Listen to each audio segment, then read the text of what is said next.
बिस्मिल्लाहिर्रहमानिर्रहीम। अस्सलाम वालेकुम। हमारे नावल दिल अजीज की आज है लास्ट एपिसोड। तो चलते हैं, देखते हैं कि हमारी लास्ट एपिसोड के अंदर क्या होगा।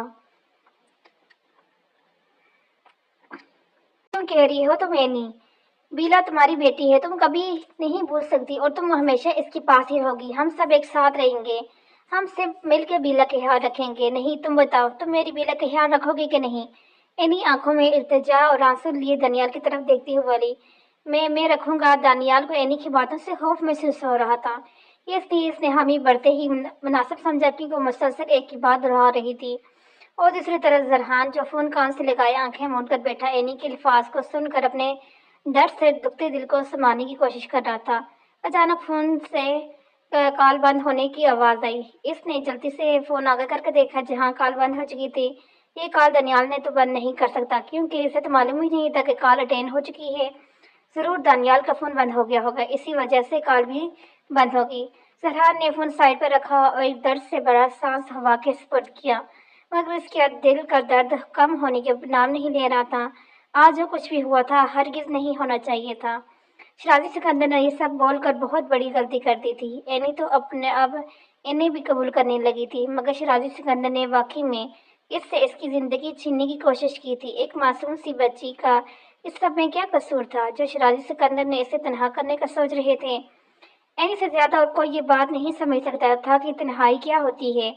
वह बिन माँ बाप की बच्ची बाप के होते हुए यतीम रही थी। इसे मालूम था कि तन्हाई कैसे काटी जाती है। वो नहीं चाहती थी कि बीला ऐसी तन्हाई काटे, इसलिए उसने बीला को अपनी जिंदगी बना लिया और बीला का वजूद भी एनी से ही मुकम्मल होता था। वह एनी को ही अपनी माँ मानती थी। फिर शराजी सिकंदर ये सब जानते हुए एनी को क्यों तकलीफ पहुंचाई? चाहे ये सब सोचते हुए जरहान ने अपनी आंखें बंद कर ली और बैकग्राउंड से टेक लगाकर बैठ गया। बेशक वह एक मजबूत मर्द था, जिसके लिए छोटी मोटी बातें मानी नहीं लगती थी, मगर एनी की बातें आज इसका वजूद हिला कर ये थी। हाँ, मैं बीला का बहुत ख्याल रखूंगा और हमेशा रखूंगा, मगर तुम भी हमारे साथ मौजूद होगी। अब उठो यहाँ से, तुम जहाँ कहोगी हम वहाँ चले जाएंगे, मगर ये कमजोर मत पड़ो एनी। नहीं, मैं कहीं नहीं जाना, मुझे सिर्फ अपने मॉम के पास जाना है। एनी वापस सर झटकते हुए बोली, जबकि एनी की बात सुनकर दानियाल की आंखों में बेख्तियार नीमी चमकी थी। वो मरने की बात कर रही थी। आज जिंदगी में पहली बार दानियाल का खुद को इतना बेबस और कमजोर महसूस कर रहा था। तुम ये क्या बोल रही हो एनी? दानियाल लड़खड़ाती आवाज में बोला। मैं बिल्कुल सही बोल रही हूँ दानी, मुझे बस मेरी मॉम के पास जाने हैं। मैं इन लोगों के साथ नहीं रहना चाहती, ये लोग बहुत जालिम हैं। एनी की आंखें बुखार की शिद्दत से बंद हो रही, जबकि इसकी आवाज अब बड़बड़ाहट में तब्दील हो चुकी थी। एनी, तुम जल्दी से चेंज करो, उठो, शाबाश, मैं तुम्हारे लिए पानी लेकर आता हूँ। दानियाल एनी को जबरदस्ती सोफे से खड़ा करते हुए बोला, क्योंकि जिस जगह वो मौजूद था वो एक घर था, एक बहुत खूबसूरत घर, जो पाकिस्तान आने से पहले एनी ने खरीदा था, क्योंकि मिशन के दौरान इसने यहीं पर रहना था। इसी वजह से एनी के कपड़े यहाँ पर मौजूद थे। एनी बगैर बहस किए चेंज करना चलेगी, क्योंकि इसे वक्त इससे अपनी हालत बहुत खराब होती हुई महसूस हो रही थी। ये लो, ये दूध पियो और फिर कुछ देर सो जाओ। दानियाल एनी की तरफ एक गिलास दूध का गिलास बढ़ाते ही बोला, तो एनी ने वो गिलास पकड़कर एक ही सांस में सारा दूध पी लिया, जबकि दूध पीने के 5 मिनट बाद ही एनी गहरी नींद के होश में जा चुकी थी, क्योंकि दानियाल ने दूध में स्लीपिंग प्लेट्स डाली थी ताकि एनी के कर सके। इस वक्त बहुत डिस्टर्ब थी, बहुत तकलीफ में थी, ऊपर से इसे इतना शदीद बुखार भी था। दानियाल को मालूम था कि जब वो सोकर उठेगी तो इसका बुखार खुद ही उतर चुका होगा, इसलिए इसने यही बेहतर समझा। एनी के सो जाने के बाद दानियाल ने एनी के दोनों हाथों पर नरमी से टिप लगाई और एक नजर इसकी गर्दन के जख्म को देखा, और इसके इंतहाई करीब नहीं, इतना नजदीक नहीं हो सकता था, इसलिए सिर्फ हाथ पर ही टिप लगाने के बाद वो इस कमरे से निकल गया। एनी की हालत देखकर वो बेहद परेशान हो चुका था। दानियाल ने अपना फोन उठाकर देखा, जो बंद था, यकीनन बैटरी न होने की वजह से बंद हो चुका था। दानियाल ने जल्दी से फोन को चार्ज में लगाया और फोन ऑन करके साइमा बेगम और अरहम को इतला दी कि एनी बिल्कुल ठीक है और अपने दूसरे घर में मौजूद है, जिससे हवेली वाले मुतमिन तो हो गए थे, मगर एनी के लिए बहुत ज्यादा परेशान थे। सरहान इस वक्त अपने ऑफिस में बैठा था जब इसके नंबर पर एक कॉल आई। इसने फोन उठाकर कान से लगाया। जब अनजाने लड़की की आवाज सुनकर वह थोड़ा हैरान हुआ।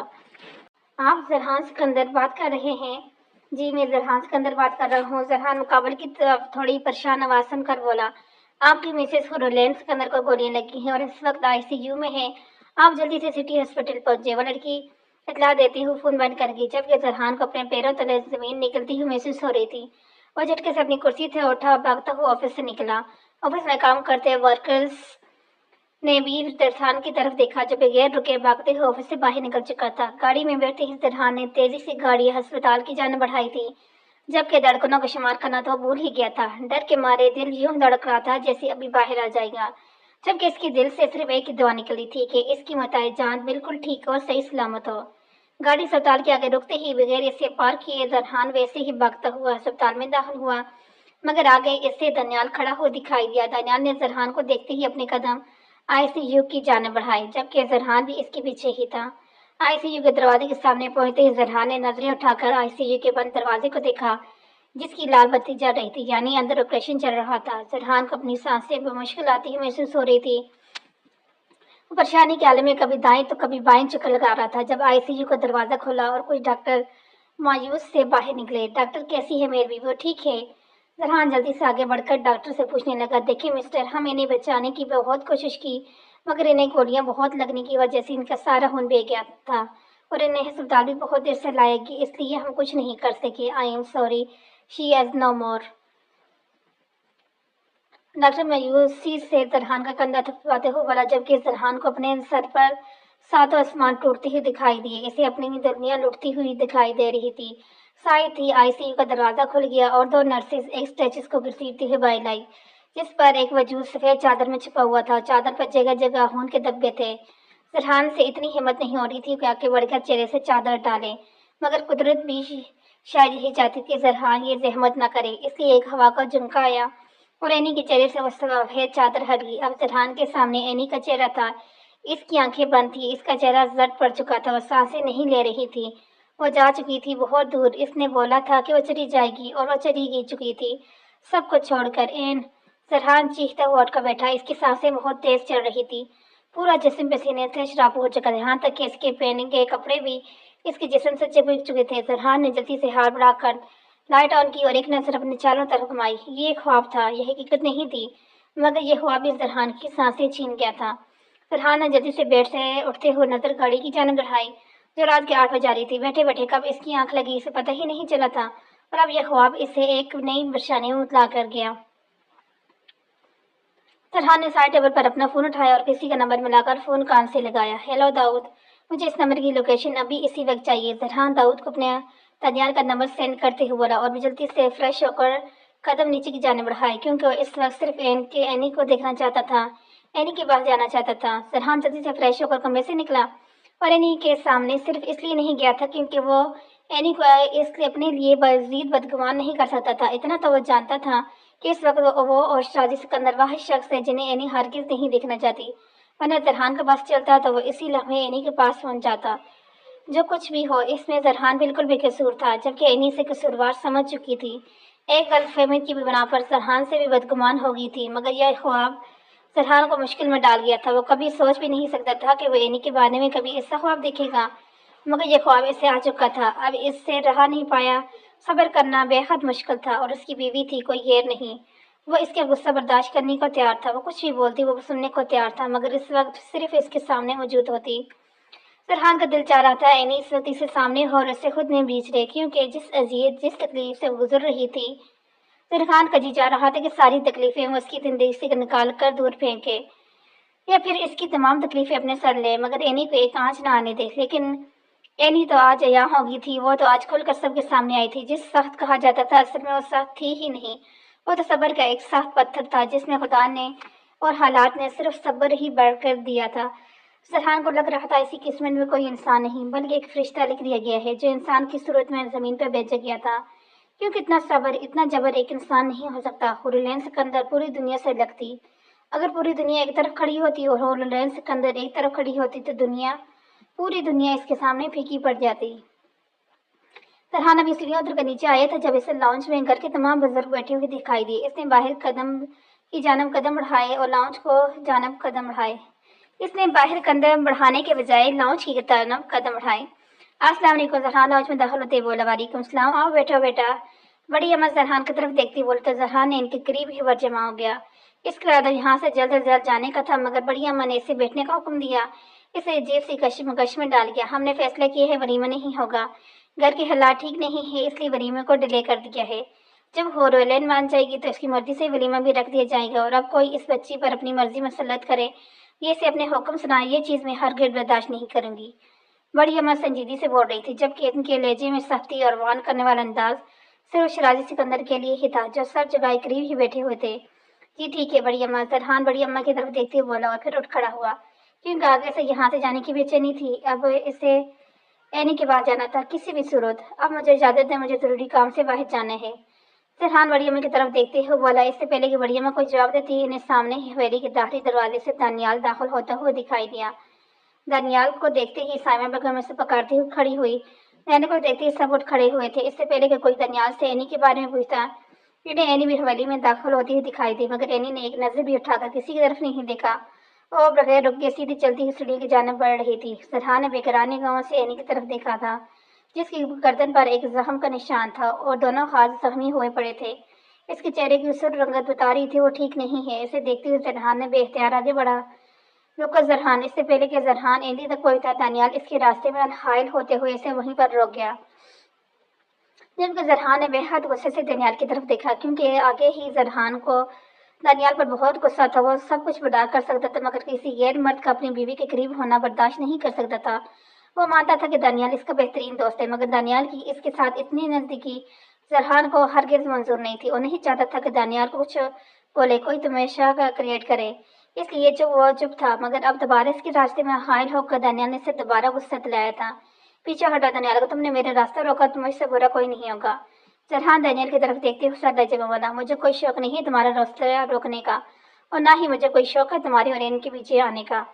یہ بات اپنے دماغ میں اچھے سے بٹھا لو تم۔ اور رہی بات راستہ روکنے کی، تو میں بتاتا چاہتا ہوں کہ میں اور این صرف اس لیے حویلی آئے ہیں کیونکہ ہمیں اگلے آدھے گھنٹے میں اپنے مشن کے لیے نکلنا ہے۔ ہمارے پاس اتنا وقت نہیں کہ ہم کسی سے کوئی بھی گفتگو کر سکیں۔ اس حساب سے ایک ہی درخواست ہے، کوئی بھی اسے مخاطب نہ کرے، ہمارا وقت بہت قیمتی ہے۔ نینہ جیسے سرحان کی آنکھوں کو پڑھ چکا تھا، وہ سمجھ چکا تھا سرحان کو پسند نہیں دانیال کا یوں اینی کے قریب جانا یا ان دونوں کے درمیان آنا، اس لیے اس نے سرحان کی غلط فہمی دور کرنا بہتر سمجھا۔ وہ میری بیوی ہے، مجھے اس کا کتنا وقت لینا ہے کتنا نہیں یہ میں بہتر جانتا ہوں، اس لیے اپنا مشورہ تم اپنے پاس ہی رکھو تو بہتر ہوگا۔ سرحان دانیال کو گھورتے ہوئے بولا اور اسے پیچھے کرتے آگے بڑھا، جب پیچھے سے شیرازی سکندر کی آواز نے اس کے قدم وہیں روک دیے۔ سرحان نے رک کر جاؤ، اس وقت وہ تمہاری کوئی بھی بات نہیں سنے گی، اس لیے اس کا اور اپنا وقت برباد کرنا فضول ہے۔ شیرازی سکندر سرحان کی طرف دیکھتے ہوئے بولے، جبکہ شیرازی سکندر کی بات سرحان کو ناگوار گزری تھی۔ چاچا جان اگر خاموش تھا تو وجہ آپ تھے، اگر میں نے اپنی بیوی کو خاموشی سے یہاں سے جانے دیا تھا تو صرف اس لیے کہ وہ آگے ہی اپنے باپ کی وجہ سے اپنے شوہر کے لیے بھی اپنے دل میں کافی بدگمانیاں پالے بیٹھی ہے، مگر مزید یہ بدگمانی برداشت نہیں کر سکتا۔ آپ کو اس کا خیال نہیں ہوگا، آپ کے دل میں اس کے لیے محبت نہیں ہوگی، مگر میں اپنی بیوی کو بے تحاشا چاہتا ہوں، اور میں ہرگز نہیں چاہوں گا کہ میری بیوی ایک پل بھی مزید کسی تکلیف میں برداشت کرے۔ جتنی تکلیفیں اس نے برداشت کرنی تھی کر لی، آئندہ اگر آپ نے یا کسی نے بھی اس سے کوئی تکلیف بندھانے کی کوشش کی تو میں نرمی سے بالکل پیش نہیں آؤں گا۔ سرحان شیرازی سکندر کی طرف دیکھتے ہوئے سنجیدگی سے بولا، اسے لگ رہا تھا کہ اسے یہ قدم پہلے دن ہی اٹھا لینا چاہیے تھا، لیکن اس نے شیرازی سکندر پر اعتبار کر کے غلطی کر دی، جبکہ سرحان کے اس طرح بات کرنے پر اس طرح کے لہجے سے شیرازی سکندر کے اندر چبھن سے کچھ ٹوٹا تھا۔ کتنی بے اعتباری تھی اس کے لہجے میں! شیرازی سکندر اب خود کو چاروں طرف سے ڈوبتا ہوا محسوس کر رہا تھا، کیونکہ ان کے ہاتھوں سے سب کچھ نکل چکا تھا۔ وہ جو کچھ سوچ کر یہ کہہ رہے تھے وہ سب کچھ الٹا ہو چکا تھا۔ چاہے وہ اپنی بیٹی کی خوشیوں کے لیے سب کر رہے تھے، مگر انہوں نے راستہ غلط چنا تھا اور اب ان کے پاس پچھتاوے کے علاوہ کچھ نہیں تھا۔ لیکن سرحان پچھتانے والوں میں سے نہیں تھا، وہ غلطیوں کو درست کرنے والوں میں سے تھا۔ وہ نہیں چاہتا تھا کہ اینی کا اور اس کا رشتہ کسی غلط فہمی کی نظر ہو۔ سرحان بغیر کسی کے پرواہ کیے تیزی سے سیڑھیاں چڑھتا اینی کی کمرے کی جانب بڑھ گیا، جبکہ دانیال متاثر سے سر ہلاتے ہوئے اپنے کمرے کی جانب بڑھ گیا، کیونکہ اسے بھی تیار ہونا تھا۔ اگلے آدھے گھنٹے میں اسے ان کے ساتھ اپنے مشن کے لیے نکلنا تھا۔ اسے اینی اور سرحان کے درمیان آنے کا کوئی شوق نہیں تھا۔ وہ نہیں چاہتا تھا کہ وہ کبھی بھی اینی اور سرحان کے رشتے کے درمیان آئے۔ وہ تو ہمیشہ اینی کی بہتری چاہتا تھا، مگر سرحان شاید غلط سوچ گیا تھا اس کے بارے میں۔ مگر اس سے بھی زیادہ دانیال کو کوئی فرق نہیں پڑتا تھا، کیونکہ جتنا احترام اور عزت اس نے دل میں اینی کے لیے تھی وہ اینی بھی جانتی تھی، اور وہ ایک غلط نگاہ بھی اینی کی طرف نہیں دیکھ سکتا تھا۔ لیکن وہ سرحان کے دماغ کا کچھ نہیں کر سکتا تھا، جیسے اینی کے ساتھ دیکھ کر جیلس ہوتا رہتا تھا۔ بے شک اس نے کبھی کوئی غلط سوچ اپنے دماغ میں نہیں آنے دی، مگر اسے زیادہ اچھا بھی نہیں لگتا تھا۔ خیر، وہ دونوں بہترین دوست تھے، بچپن کے ساتھی تھے۔ دوسروں کی اس طرح سوچنے سے ان دونوں کو ہی فرق نہیں پڑتا تھا۔ ان دونوں کو تو آخری سانس تک یہ دوستی اسی طرح نبھانی تھی۔ क्योंकि दोनों ने ही ज़हनों में एक दूसरे के लिए एहतराम था। एहतराम मोहब्बत से बढ़कर होता है। जरहान एनी के कमरे के सामने पहुंचकर बगैर दरवाजा खटखटाए अंदर दाखिल हुआ। इजाजत लेने के लिए इसने हरगिज सहमत नहीं की थी, क्योंकि इसकी बीवी का कमरा था और बीवी से कोई पर्दा नहीं होता। जरहान कमरे में दाखिल हुआ तो सामने ही एनी ड्रेसिंग टेबल के सामने खड़ी अपने यूनिफॉर्म की शर्ट का आखिरी बटन बंद कर रही थी। जरहान की तरफ इसके पीठ थी, मगर वो आईने से नजर आने वाली एनी के अक्स को बखूबी देख सकता था। एनी को आर्मी यूनिफॉर्म में देखकर जरहान को इस पर बहुत फख्र महसूस हुआ। इस वक्त काले रंग के यूनिफॉर्म में मबलूस थी। चेहरे के गिर्द हिजाब लिपटा हुआ था। यूनिफॉर्म के दाईं बाजू पर एक टैग लगा था। दोनों कंधों पर सितारे थे, जबकि दाईं जानब सीने पर एक बीच से लगा था, जिस पर बहुत खूबसूरत से एनी का नाम लिखा हुआ था। साथ इसका एहदा भी लिखा था। और कोई आम अफीसर हरगिज़ नहीं थी। वो एक सीनियर अफीसर थी जिसने एक आर्मी फोर्स को कंट्रोल करके रखा था। वो आम ही नहीं सकती थी। ये बात इसके यूनिफॉर्म को देखकर मालूम हो रही थी कि इसे यहाँ तक पहुँचने के लिए बहुत खतरनाक रास्ते गुजरा रहे हैं, मगर वो गुजर चुकी थी। इसलिए तो आज इस मुकाम पर थी जहाँ पर किसी और औरत को होना तकरीबन नामुमकिन था। एनी खामोश से अपने काम में मगन थी। इसे मालूम तो हो चुका था कि जरहान कमरे में दाखिल हुए हैं, मगर वो ये जाहिर कर रही थी जैसे इस कमरे में इसके अलावा कोई और मौजूद ही ना हो। जबकि पहले जब जरहान इसी कमरे में आता था तो ज़रूर इससे कुछ ना कुछ बोलती थी, मगर आज वो बिल्कुल खामोश थी, क्योंकि वो जरहान के वजूद को फरमोश कर चुकी थी। वो जरहान से ये बात बर्दाश्त नहीं हो रही थी। जरहान चेहरे पर संजीदगी से जाए एनी की तरफ बढ़ा। उसका बाजू पकड़ के इसका रुख अपनी तरफ किया। एनी जो मुकम्मल तैयारी कर चुकी थी और तैयार हो चुकी थी, मगर एक आखिरी नजर खुद को अनियम देख रही थी। जरहान की इस हरकत पर एनी ने स्पाट नजर से जरहान की तरफ देखा, मगर मुंह से कुछ नहीं बोली। कैसे लगवाई है तुमने ये चोटें? जरहान एनी के दोनों हाथ अपने सामने करते हुए हाथों को देखते हुए बोला, क्योंकि इसके दोनों हाथों की पंच पर सूफ पड़ चुकी थी और सूजी थी। यहाँ यूं लग रहा था जैसे बहुत बेदर्दी से किसी चीज को हाथों के मक्के बनाकर वार किया हो। एनी जो सपाट नजरों से जरहान की तरफ देख रही थी, एक झटके से इससे अपने हाथ जरहान के हाथ से छुड़ाए और अपना रुख पलटना चाहा तो जरहान ऐसे सख्ती से अपने हसार में लेते हुए अपने करीब गया। इसके चेहरे पर बेहद सख्ती थी। मुझसे फासला बनाने की हरगिज कोशिश मत करना, क्योंकि जहाँ पर मैं कसूरवार होता हूँ वहाँ पर मैं अपनी गलती मानता हूँ, मगर जहाँ पर मेरी कोई गलती नहीं वहाँ पर मैं अपने रिश्तों को किसी की खोखली वजह की नज़र हरगिज नहीं होने देता। जरहान एनी की तरफ देखते हुए संजीदगी से बोला, खोखले रिश्ते में खोखली वजह नहीं आई है करती जरहान सिकंदर। एनी जरहान को खुद से पीछे देखा देती हुई तो जरहान एकदम से 3 कदम लड़खड़ाया, मगर संभल गया। कौन से खोखले रिश्ते? हाँ, कौन से खोखले रिश्ते की बात कर रही हो तुम? क्या खोखले रिश्ते ऐसे होते हैं कि एक इंसान अपनी मोहब्बत के लिए हर रोज तरसे, अपनी मोहब्बत के हाथों से लील हो? जरहान का पारा एकदम हाई हुआ था। एक मामूली सी गलती के पीछे रोज अपने मनपसंद शख्स से माफी मांगे, इसलिए ताकि इसका खोखला रिश्ता खत्म ना हो। इसे खोखला रिश्ता इसे छोड़कर ना जाए। इसका खोखला रिश्ता की बात करती हो। जरहान ने एनी को दोनों बाजू से पकड़कर छोड़ डाला था। सच ही तो कह रहा था। वो अगर ये रिश्ता खोखला होता तो क्या जरहान 1 महीने एनी के हाथों यूं जलील होता? इससे हर बार माफी मांगता? अगर इसके दिल में खोट होता तो रिश्ता खोखला होता तो क्या वो एनी से सच्ची मोहब्बत करता? आज वो कितनी आसानी से बोल रही थी कि रिश्ता खोखला है, जबकि जरहान आज इसके साथ नरमी से हरगिज पेश नहीं आना चाहता था, क्योंकि आज वो इसे इसकी तमाम सवालों को जवाब अपने अंदाज में देना चाहता था। मैंने नहीं कहा था कि मुझसे मोहब्बत करें। मुझे किसी की मोहब्बत किसी की ज़रूरत नहीं पड़ी और ना ही मुझे ज़रूरत है। अपनी इस मोहब्बत को संभाल कर रखें। मैंने आपकी मोहब्बत का ठेका नहीं उठा रखा, एनी तलखी से बोली, जबकि जरहान के दिमाग की रगें फटने को आ गई। इसकी आंखें सुरंगार बन चुकी थी। गर्दन की नाड़ी तो भूली हुई थी, जब अभी फट जाएंगी। तुम हद से बड़ी हो। जरहान दांत पीसते हुए बहुत जबर से बोला। हद से मैं नहीं, आप बढ़ रहे हैं मिस्टर जरहान सिकंदर। एनी भी इसी के आंखों में आंखें डालकर एक एक लफ्ज बातें बोली।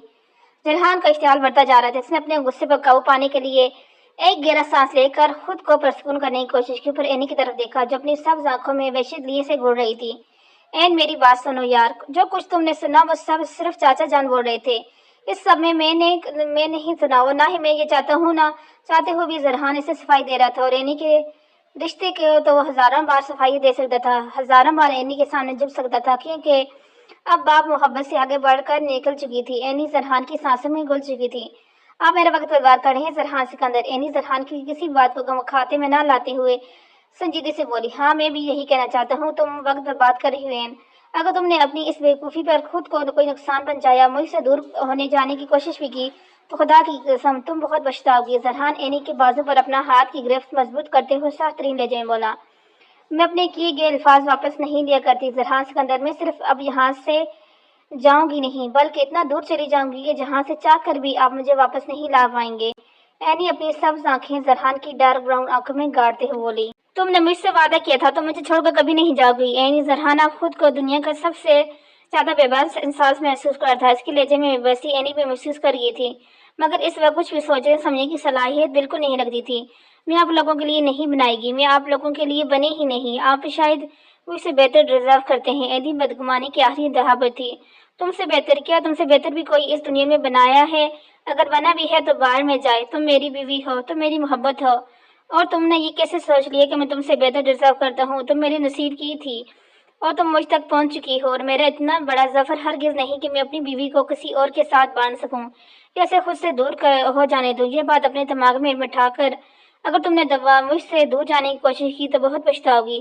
تو پھر تم اس زرحان کو کھو دو گی جو زرحان تم سے محبت کرتا ہے، پھر تم اس زرحان کا سامنا نہ کرو گی جسے تم ابھی تک ہرگز نہیں جانتی۔ زرحان اینی کی آنکھوں میں دیکھتے ہوئے ایک گلاس پر زور دیتے ہوئے بول رہا تھا۔ زرحان نے اپنی بات مکمل کر کے اینی کو کھینچ کر اپنے گلے لگایا۔ ابھی تک تو وہ اپنے خواب کے ایسے سے نہیں نکلا تھا اور اینی پھر سے دور جانے کی باتیں کر رہی تھی جو زرحان کے لیے برداشت کرنا ناممکن تھا۔ اینی کے دماغ میں بے اختیار یہ سوال آیا کہ وہ زرحان سکندر کو کھونے کا حوصلہ رکھتی تھی؟ نہیں، بالکل نہیں، اس کے دل نے گواہی دی۔ فضول باتیں مجھ پر اثر نہیں کرتی مسٹر زرحان سکندر، آپ میرے آگے بہت وقت برباد کر چکے ہیں، اب میرے پاس مزید ایک سیکنڈ بھی نہیں جو میں آپ کو دے سکوں۔ اینی زرحان کی طرف دیکھتے ہوئے بے روحی سے بولی اور ڈریسنگ ٹیبل پر پڑا اپنا ٹوپی اٹھا کر اپنے سر پر رکھی اور زرحان کے قریب سے ہی گزرتے ہوئے کمرے سے نکل ہوئی، جبکہ زرحان وہیں پر پتھر کا بنا رہ گیا۔ اینی کی باتیں ایسے خوفزدہ کر رہی تھی جانے اس کے ارادے کیا نکلے تھے، مگر زرحان اسے کوئی بھی بیوقوفی ہرگز نہیں کرنے دے گا۔ اس نے فیصلہ کر کیا مشن ختم ہوتی ہوئے اینی کو لے کر کچھ عرصے کے لیے حویلی سے چلا جائے گا، پھر اسے کیسے سدھارنا ہے اور یہ بات بہت اچھے سے جانتا تھا، مگر اسے صرف آج رات کا انتظار تھا، کیونکہ آج رات تھی جس سے اس کے بعد اینی کو دیا ہوا وقت ختم ہو جانا تھا، اور اینی کا وہ مقصد بھی جس کے لیے پاکستان آئی تھی۔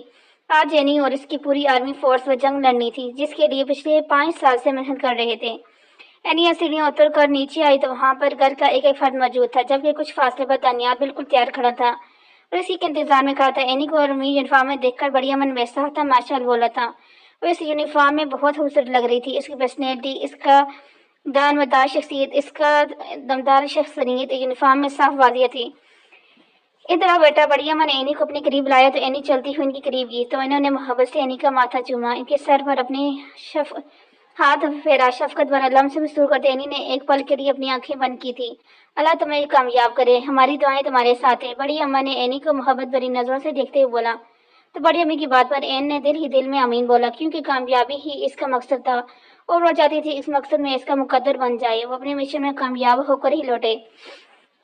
اینی نے ہاں میں سر ہلایا، ایک نظر حال میں درائی جہاں اسے بیلا کہیں نہیں دکھائی دی، مگر اگلے ہی لمحے بیلا لائبے کے ساتھ لانچ میں آتے ہی دکھائی دی۔ بیلا کو دیکھتی ہوئے بھاگ کر بیلا کی طرف آئی تھی اور اس کے سینے سے لگتے ہوئے چھوٹے چھوٹے نرم و ملائم بازوؤں کا مضبوطی سے سہارا اینی کے گرد بنانے کی کوشش کی۔ موم آپ کہاں تھی؟ بیلا اینی کی طرف دیکھتے ہوئے پوچھ رہی تھی، جبکہ اتنے دنوں بعد بیلا کو محسوس کرتے ہوئے اینی صرف خاموش تھی۔ کھانا کھایا؟ بیلا کا سوال کو نظر انداز کرتے اینی نے حسب عادت بیلا کے ماتھے سے بال پیچھے کرتے ہوئے بولا، جی کھایا، ابھی تھوڑی دیر پہلے، بیلا مسکراتے ہوئے جواب دیا، جبکہ زرحان بھی اب نیچے آ چکا تھا۔ موم آپ فائٹ کرنے جا رہی ہیں؟ اینی بیلا کو یونیفارم کو دیکھتے ہوئے بولی۔ ہاں، اینی نے صرف اتنا ہی جواب دیا، زیادہ بات نہیں کر رہی تھی، اب ٹائم کافی ہو چکا ہے، آپ پانی کے ساتھ جا کر سو جائیں، اوکے؟ اینی بیلا کی طرف دیکھتے ہوئے نرم لہجے میں بولی۔ اوکے موم، بیلا نے مسکراتے ہوئے جواب دیا تو اینی نے نرمی سے بیلا کی پیشانی پر لب رکھے۔ ایک آنسو اینی کی آنکھ سے گر کر بیلا کے سنہری بالوں میں جذب ہوا تھا، جو باقی سب کی نظروں سے تو چھپ گیا مگر زرحان کی نظروں سے نہیں چھپ سکا تھا۔ موم آپ کب واپس آئیں گی؟ بیلا اینی کی طرف دیکھتی ہوئی بولی۔ دانیر بیلا کو لے کے جاؤ۔ بیلا کو بغیر کوئی جواب دیے اینی نے دانیر کو مخاطب کیا، جبکہ اینی کا اس کی بات کا جواب نہ دینا سب پر ایک الگ خوف طاری کر رہا تھا۔ موم بتائیں آپ کب واپس آئیں گی؟ میں آپ کا ویٹ کروں گی۔ اپنے سوال کو جواب نہ پاتے ہوئے بیلا دوبارہ وہی سوال کیا۔ وہ سوال پوچھیں بیٹا جن کا جواب مقابل کے پاس نہ ہو۔ اینی بیلا کے چہرے پر نرمی سے ہاتھ پھیرتے ہوئے بولی اور پھر بیلا کو دانیر کے حوالے کر دیا۔ جا کر سو جاؤ، اوکے؟ اینی بیلا کی طرف دیکھتی ہوئے نرمی سے بولی۔ تو بیلا نے جلدی سے ہاں میں سر ہلایا اور پھر اینی کو بیلا کو اشارہ کیا تو دانیر بیلا کو لیتی ہوئی اپنے کمرے کی جانب بڑھ گئی۔ اس کا دل نہیں چاہ رہا تھا کہ وہ اینی کے سامنے سے جائے، اینی سے باتیں کرنا چاہتی تھی، مگر اینی نے اسے الگ ہی حکم سنا دیا تھا کہ وہ جا کر بیلا کو سلا دے۔ دانیال اور بیلا کے جاتے ہی اینی نے نظریں اٹھا کر شراج سکندر کی دیکھا جو بہت امید بھری نظروں سے اسے دیکھ رہے تھے۔ ان کی آنکھوں میں ندامت شرمندگی صاف دکھائی دے رہی تھی، مگر اینی کو شاید اس چیز سے کوئی فرق نہیں پڑتا تھا، یا پھر اب وہ کچھ بھی محسوس کرنا ہی نہیں چاہتی تھی۔ اینی نے قدم شراج سکندر کی طرف بڑھائے اور جلدی اٹھی کہ ان کے سامنے آ کے کھڑی ہوئی۔ اینی نے کچھ بولے اپنی مٹھیوں میں قید چین پاس ہی پڑی ٹیبل پر رکھ دی اور نظر اٹھا کر شراج سکندر کی طرف دیکھا جو سامنے پڑی چین کو دیکھ کر بے حد پریشان ہو چکے تھے، کیونکہ یہ وہ چین تھی جو شراج سکندر نے اپنی شادی کے بعد سلینا کو بنائی تھی۔ یہ ان کی محبت کی پہلی نشانی تھی جسے لینا نے مرتے ہوئے اپنی بیٹی کو بنایا تھا، اور اینی نے بھی اس چین کو خود سے جدا نہیں کیا تھا۔ میں اسے مزید نہیں سنبھال سکتی، یہ آپ کی بیوی کی نشانی تھی، کچھ عرصے سے میرے پاس موجود تھی، مگر اب میں اسے نہیں رکھ سکتی۔ اینی شراج سکندر کی طرف دیکھتے ہوئے بولی، جبکہ شراج سکندر کو اپنے دل میں درد کی لہریں گزرتی ہوئی محسوس ہو رہی تھی۔ تم یہ مجھے کیوں لٹا رہی ہو؟ تمہیں تمہاری ماں نے دی تھی، تم نے کبھی اسے خود سے جدا نہیں کیا، پھر اب کیوں کر رہی ہو؟ شراج سکندر نے آخری وجہ پوچھ لی، کیونکہ اینی کے ارادے کچھ ٹھیکنے والے نہیں ہو رہے تھے۔ کون جانے زندگی سے موت کا فاصلہ کتنا ہے، میں نہیں چاہتی کہ میرے ساتھ آپ کی محبت کی نشانی بھی جائے، اس لیے آپ کو آپ کی امانت واپس لوٹا رہی ہوں۔ اینی شراج سکندر کی طرف دیکھتے ہوئے بولی، جبکہ اس کے الفاظ ہے یا پگھلتا ہوا سیسا جو وہاں کھڑے ہر فرد کو اپنے کانوں میں پڑتا ہوا محسوس ہو۔ یہ کیا فضول بکواس کر رہی ہو؟ فرحان اینی کی طرف بڑھتے ہوئے دوڑا، کیونکہ وہ اب بہت فضول بول رہی تھی۔ یہ رہی آپ کی امانت اور یہ میں آپ کے حوالے کرتی ہوں۔ رہی بات میرے وجود کی تو شروع سے ہی آپ کے لیے معنی نہیں رکھتا تھا۔ اینی فرحان کی بات کو نظر انداز کرتے ہوئے شراج سکندر سے بولی، اس طرح مت بولو میری بچی، میں تمہارا گنہگار ہوں، مگر میں نے تمہارے لیے کبھی برا نہیں سوچا۔ شراج سکندر تو اس کی بات پر تڑپ ہی اٹھے تھے۔ شراج سکندر کی بات سن کر اینی ظفری مسکرائی اور آہستہ سے اپنا سر نفی ملایا۔ چلو، بغیر کوئی جواب دیے دانیال کا مخاطب کیا اور ایک دم سے پلٹی اور بغیر کسی کی طرف دیکھے وہاں سے نکلتی چلی گئی۔ دانیال نے نظریں اٹھا کر ایک دفعہ سب کو دیکھا جو جاتی ہوئی اینی کو دیکھ رہے تھے، پھر اس نے شراج سکندر کی دیکھا جو ایک ہی دن میں سالوں کے بیمار لگ رہے تھے۔ یہ تو طے تھا کہ وہ بہت پچھتا رہے تھے، مگر وہ جانے انجانے میں ہی صحیح مگر بہت برا کر چکے تھے۔ خدا حافظ، دانیال بڑی امی کی طرف دیکھتے ہوئے بولا اور پھر اپنے قدم اینی کے پیچھے بڑھائے جو وہ وہاں سے جا چکی تھی۔ فرحان نے شعلہ برساتی آنکھوں سے اینی کو جاتے ہوئے دیکھا، جبکہ اینی کے جاتے ہی اس نے فوراً اپنا فون نکالا، داؤد کو کال ملائی جو اگلے ہی پل اٹھائی گئی تھی۔ داؤد، گاڑی تیار کرو میری، مجھے بھی ابھی اور اسی وقت نکلنا ہے۔ فرحان فون کان سے لگائے سنجیدگی سے توجہ کو داؤد فرحان کے حکم کی تعمیل کرتے اگلے 5 منٹ میں محافظوں کے ساتھ حویلی کے باہر موجود تھا۔ وہ ہمیشہ محتاط رہتا تھا کیونکہ فرحان سکندر کوئی عام شخصیت نہیں تھی، اسے کسی بھی وقت کہیں پر بھی جانا پڑ جاتا تھا۔ داؤد کو باہر آنے کے اطلاع ملتے ہی فرحان تیز سے قدم اٹھاتا باہر کی جانب بڑھا تھا۔ شراج سکندر اسی جگہ پر جم چکے تھے، وہ سفید پردے چہرے پر ٹیبل پر پڑی اس چین کو دیکھ رہے تھے جو کچھ دیر پہلے اینی نے لٹا کر کی تھی۔ چچا جان آپ ٹھیک ہیں؟ ہم شراج سکندر کے کندھے پر ہاتھ رکھتے ہوئے بولے، کیونکہ اسے شراج سکندر کی طبیعت کچھ ٹھیک نہیں لگ رہی تھی۔ نہیں میں ٹھیک نہیں ہوں، کیونکہ میری بچی ٹھیک نہیں ہے۔ اس کی آنکھوں میں جو تحریر تھی وہ نہیں پڑھنا چاہتا، وہ جو بول کر کی ہے، اگر ویسا ہو گیا تو میں جیتے جی مر جاؤں گا۔ خدا در کوئی اسے روک دو، وہ خود کو مار دے گی۔ شراج سکندر اس وقت اپنے ہوش میں نہیں لگ رہے تھے، کیونکہ ایک باپ اپنی بیٹی کی آنکھوں میں موت کا منظر دیکھا تھا تو کیسے نارمل رہ سکتا تھا؟ بے شک وہ بھی ایک آرمی آفیسر تھے، مگر اولاد کا دکھ ہر دکھ سے بڑھ کر ہوتا ہے۔ شراج سکندر یہ دکھ آج پہلی بار جی رہے تھے جو ان سے برداشت نہیں ہو رہا تھا۔ چچا جان کچھ نہیں ہوگا، آپ سنبھالیں خود کو۔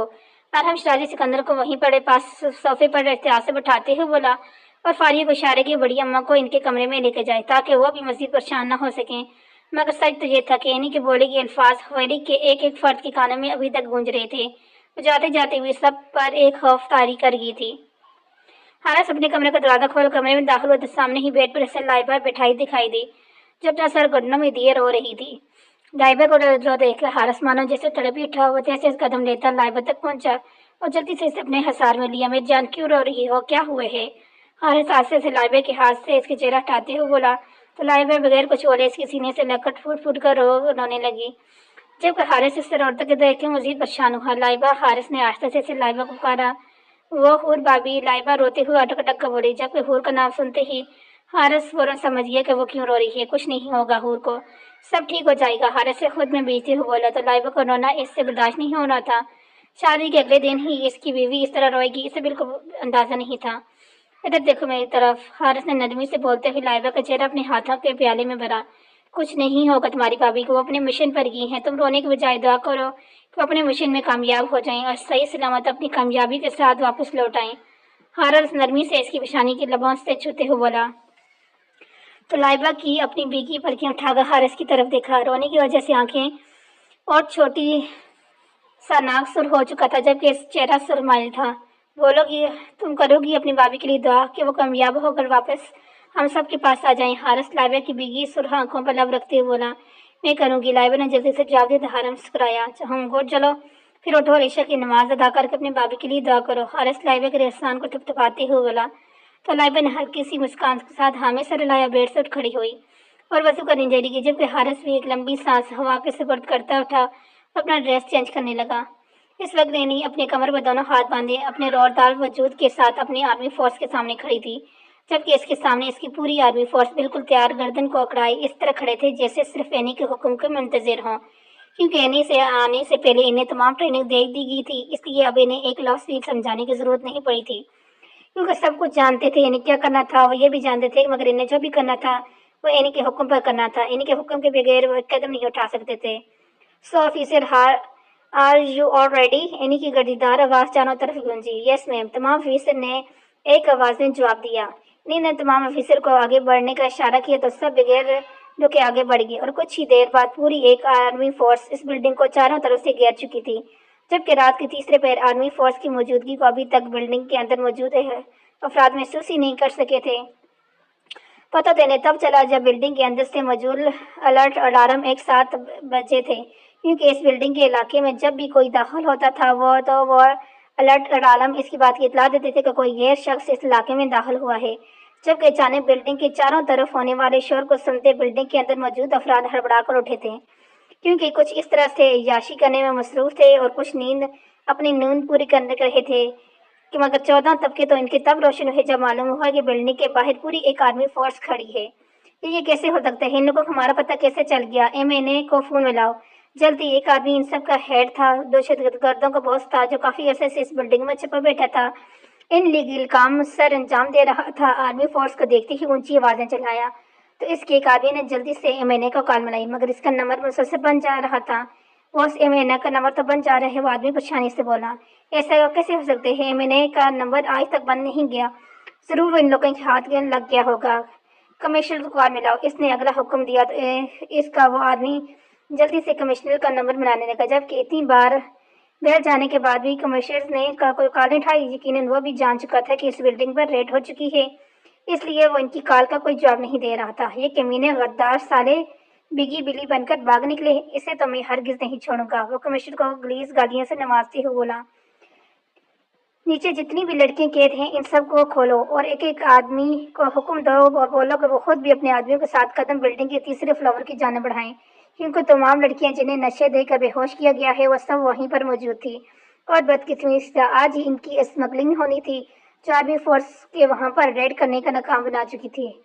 मेट्रो और उसके साथियों को तुम लोग इस वक्त चारों तरफ से घेर कर रखो और तुम लोगों को यहाँ से बच निकलने नामुमकिन है, इसलिए अमन से खुद को हमारे हवाले कर दो वरना हम सबका काउंटर कर देंगे। दानियाल हाथ में माइक पकड़े जबकि बोला, जबकि स्पीकर की आवाज़ गूंजने वाली आवाज़ इस बिल्डिंग के अंदर मौजूद तमाम अफराद ने सुनी थी। रुके सर, आप यहाँ से आगे नहीं जा सकते। जरहान जो एनी के पीछे इसी जगह पर आया था और एनी की तरफ बढ़ा था, जब इस इलाके के शुरू के रास्ते पर खड़े एक ऑफिसर ने इसे रोकते हुए वहां पर रोक दिया। इस इलाके का दाखिली बोर्ड था, इससे आगे किसी को भी जाने नहीं दिया जा रहा था। तुम जानते हैं ये कौन है जो तुम रोकने की गलती कर रहे हो? दाऊद आगे बढ़कर ऑफिसर को देखते हुए सके, जी सर, मैं जानता हूँ कि आप कौन हैं। मैं बहुत ज्यादा माजूद हो रहा हूँ मगर आप यहाँ से आगे नहीं जा सकते। आपकी बहुत रिस्पेक्ट करता हूँ और मैं नहीं चाहता कि मैं आपके साथ सख्ती करूँ, इसलिए प्लीज अब बगैर कुछ भी बोले पीछे हट जाएं। वो ऑफिसर जरहान की तरफ देखते हुए तसल्ली से बोल रहा था। इसके लहजे में अदब और इज्जत जरहान महसूस कर चुका था। इसमें इस बेचारे का कोई कसूर नहीं था, ये इसका ऑर्डर था और वो अपने फराइज को बखूबी निभा रहा था। जरहान को मजीद बहस करना बिल्कुल फजील लगा, इसलिए वो जाकर अपनी गाड़ी में बैठ गया। इसका यहाँ से जाने का कोई इरादा नहीं था, मगर वो यहाँ रुक कर एनी का इंतजार तो कर सकता था। मेथड और उसके साथियों को खुद को हमारे हवाले कर दो वरना मजबूरन हमें इस बिल्डिंग के दरवाजे तोड़कर अंदर आना पड़ेगा। दानियाल ने दोबारा अपनी बात बढ़ाई, क्योंकि पहली बार बोलने पर आगे से कोई जवाब वसूल नहीं हुआ।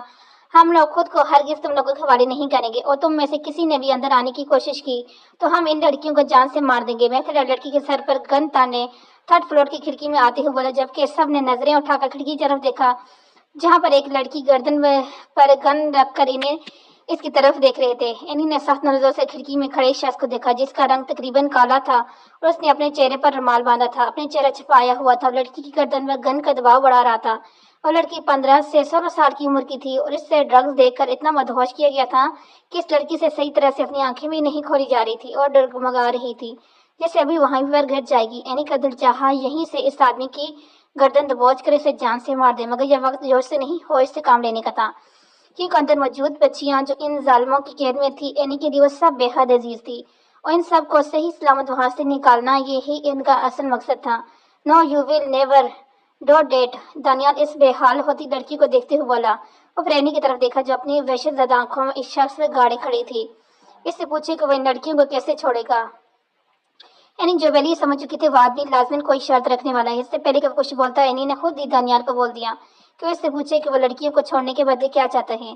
دیکھو تم ان لڑکیوں کو نقصان ہی پہنچاؤ گے اور ان لڑکیوں کو صحیح سلامت چھوڑ دو گے۔ دانیال مائک دوبارہ اپنے قریب کرتے ہوئے بولا، ٹھیک ہے چھوڑ دوں گا مگر ہماری کچھ شرطیں ہیں۔ اس نے کچھ شرطوں کی جگہ شرطیں بولی تھی۔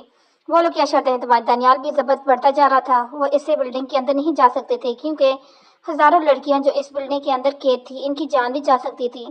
ہماری پہلی شرط یہ کہ ہمارے ساتھی رہا کر دیے جائیں جسے تم لوگوں نے کچھ عرصے پہلے اسلحوں کے پیچھے بند کیا ہے۔ ہماری دوسری شرط یہ ہے کہ تم لوگ اپنی ساری آفیسر کو یہاں سے بھیج دو تاکہ ہمیں تسلی ہو کہ تم لوگ ہم پر کوئی حملہ نہیں کریں گے۔ ہماری تیسری شرط یہ ہے کہ یہاں ہمارے نکلنے کے لیے ایک ہیلی کاپٹر کا انتظام کرو، تب ہی لڑکیاں صحیح سلامت تم لوگوں کو برآمدہ ہو سکیں گی، ورنہ یہ سب جان سے جائیں گی۔ اس نے اپنی ساری شرطیں آگے رکھی جبکہ اس کی شرطیں سن کر اینی سے زور سے اپنی مٹھی بھیجی تھی کیونکہ کچھ عرصے پہلے ہی انہوں نے ایک دہشت گرد کو اسلحوں کے پیچھے ڈالا تھا کیونکہ وہ ان کا ہی ساتھی تھا مگر اپنی زبان سے کچھ نہیں بولا تھا سوائے اس کے کہ ساتھیوں کا نام اینی اس کی آرمی فورس کو کچھ معلوم نہیں ہو سکا۔ ان سے بولو کہ ہمیں تمہاری ساری شرطیں منظور ہیں مگر اس سب سے پہلے ان لڑکیوں کو چھوڑنا ہوگا۔ اسی طرح دیکھتی اسے نیچے سے بولی جبکہ اینی کی بات سن کر دانیال کو کافی حیرت ہوئی۔ وہ حیرت انگیز نظروں سے اینی کی طرف دیکھ رہا تھا۔ اینی تم جانتی ہو تم ایسا کیسے نہیں کر سکتے کیونکہ ہمیں اوپر سے یہ آرڈر نہیں ہے اور یہ فیصلہ دینے سے پہلے ہمیں اپنے سینئر آفیسر سے پوچھنا ہوگا۔ دانیال اینی کی طرف دیکھتے ہوئے بولا، تم سے جتنا بولا ہے اتنا کرو۔ اینی دانیال کی طرف دیکھتے ہوئے تھوڑا سختی سے بولی، ہمیں تمہاری ساری شرطیں منظور ہیں مگر اس سے پہلے تمہیں ان ساری لڑکیوں کو چھوڑنا ہوگا۔ دانیال دوبارہ اس آدمی سے مخاطب ہوا، تم نے مجھے کیا بیوقوف سمجھ رکھا ہے کہ میں اپنے آخری مہرے کو تم لوگوں کے ہاتھ تھما دوں تاکہ تم لوگ ایک منٹ کی دیر کیے بنا ہم پر حملہ کر دو۔ سب سے پہلے ہمارے ساتھی کو رہا کرو، اسے یہاں پر کر لے کے آؤ اور ہمارے لیے ایک ہیلی کاپٹر کا انتظام کرو۔ جیسے ہم یہاں سے نکلیں گے ہم لڑکیوں کو بھی رہا کر دیں گے۔ دو آدمی ماتھے پہ بیلٹ ڈالتے ہوئے کافی بدتمیزی سے بولے۔ اینی نے ایک نظر دانیال دوسری نظر اس آدمی کو دیکھا پھر گردن موڑ کر اپنے کچھ آفیسر کو ایک اشارہ کیا۔ یہ ایک اشارہ پھر سے سمجھ گئے کہ اس لیے بغیر اس آدمی کی نظر میں آئے آہستہ آہستہ بلڈنگ کی پچھلی سائڈ پر جانے لگے۔ ہیلو آفیسر، ان بچیوں کو ایگزیکٹلی لوکیشن کیا ہے؟ دانش نے اپنے کان میں لگی بلوٹوتھ سے اندر آدمیوں میں چھپے اپنے ایک آفیسر سے پوچھا۔ 3rd فلور پر 2nd روم اندر موجود۔ آفیسر ایک ترچھی نظر باقی آدمیوں کو دیکھتے ہوئے کافی ہلکی آواز میں بولا۔ دوسری جانب دانش نے اپنی آفیسر کو اشارہ کیا اور 7 سے 8 آفیسر دانش کے ساتھ بلڈنگ میں داخل ہوئے۔ کیونکہ آرمی فورس کی وہاں پر ریڈ ہو چکی تھی اس لیے بلڈنگ کے گیٹ پر سیکورٹی کے لیے وہاں کوئی بھی موجود نہیں تھا کیونکہ سب ایک جگہ اکٹھے ہو چکے تھے اور اسی بات کا فائدہ اٹھاتے ہوئے دانیال اپنے آفیسر کے ساتھ بلڈنگ میں داخل ہو چکا تھا۔ Ma'am we have entered the building and now are you stand in the front of the 3rd floor. Danish نے اپنے کان میں لگی بلوٹوتھ کے ذریعے اینی کو اطلاع دی۔ گڈ، وہاں پر کھڑے رہو، دیکھو 3rd فلور کے جس کمرے میں ان لڑکیوں کو بند کیا گیا ہے اس کمرے میں کوئی کھڑکی یا ونڈو ضرور ہوگی، اس کے ذریعے اس کمرے میں داخل ہو جاؤ۔ اینی دانیال کی طرف دیکھتی ہوئی بولی اور یہ ظاہر کر رہی تھی جیسے وہ دانیال سے بات کر رہی ہو کیونکہ وہ سامنے ہی کھڑے اس شخص کو شک نہیں ہونے دینا چاہتی تھی۔ اوکے میم، یہاں پر ایک ونڈو ہے۔ دانش نے اس کمرے کا معائنہ کیا، اینی اطلاع دی اور پھر اپنے کچھ آفیسر کو اشارہ کر کے اس ونڈو کو بغیر آواز کیے کھلوانے لگا۔ دانیال نے سوالی نظر سے اینی کی طرف دیکھا جیسے ہی نظروں میں پوچھ رہا ہو کہ اب کیا کریں، تو اینی نے اپنی پلکیں چھپکا کر اسے اشارہ دیا جیسے کہنا چاہ رہی ہو ریلیکس، کچھ نہیں ہوگا۔ رات کے تیسرے پہر جہاں رات کے 3 بج رہے تھے وہاں میڈیا میں ہر طرف یہ بات پھیل چکی تھی کہ ان دہشت گردوں کو ہیڈ کارٹر کرنے کے لیے آرمی فورس اس جگہ پہ پہنچ چکی ہے جہاں وہ دہشت گرد چھپے ہیں۔ اب میڈیا کے کچھ اور ورکرز اسی علاقے میں موجود تھے اور آگے جانے کی بھرپور جدوجہد کر رہے تھے جب کچھ آرمی آفیسر ان کے راستے میں پہاڑ بن کے کھڑے تھے کیونکہ کسی کو بھی آگے جانے کی اجازت نہیں تھی۔ मगर मीडिया हर मुमकिन कोशिश कर रही थी वो आगे होने वाली तमाम कार्रवाई को लोगों तक पहुंचा सके। फिर जो कुछ फासले पर अपनी गाड़ी में बैठा था वो आसानी से देख सकता था कि इसके कुछ फासले पर एक पूरी आर्मी फोर्स इस बिल्डिंग को चारों तरफ से घेरे खड़ी है। फासला ज्यादा तो नहीं था मगर कम भी नहीं था, मगर वो आसानी से देख सकता था। लेकिन अभी तक एनी इनकी नजर में नहीं आई थी। शायद वो सबसे आगे खड़ी थी, इसलिए आर्मी फोर्स की भीड़ होने की वजह से इस एनी ये दनियाल दिखाई नहीं दे रहे थे, जबकि इनके होने वाली गुफ्तगू वहां पर बैठा सुन रहा था।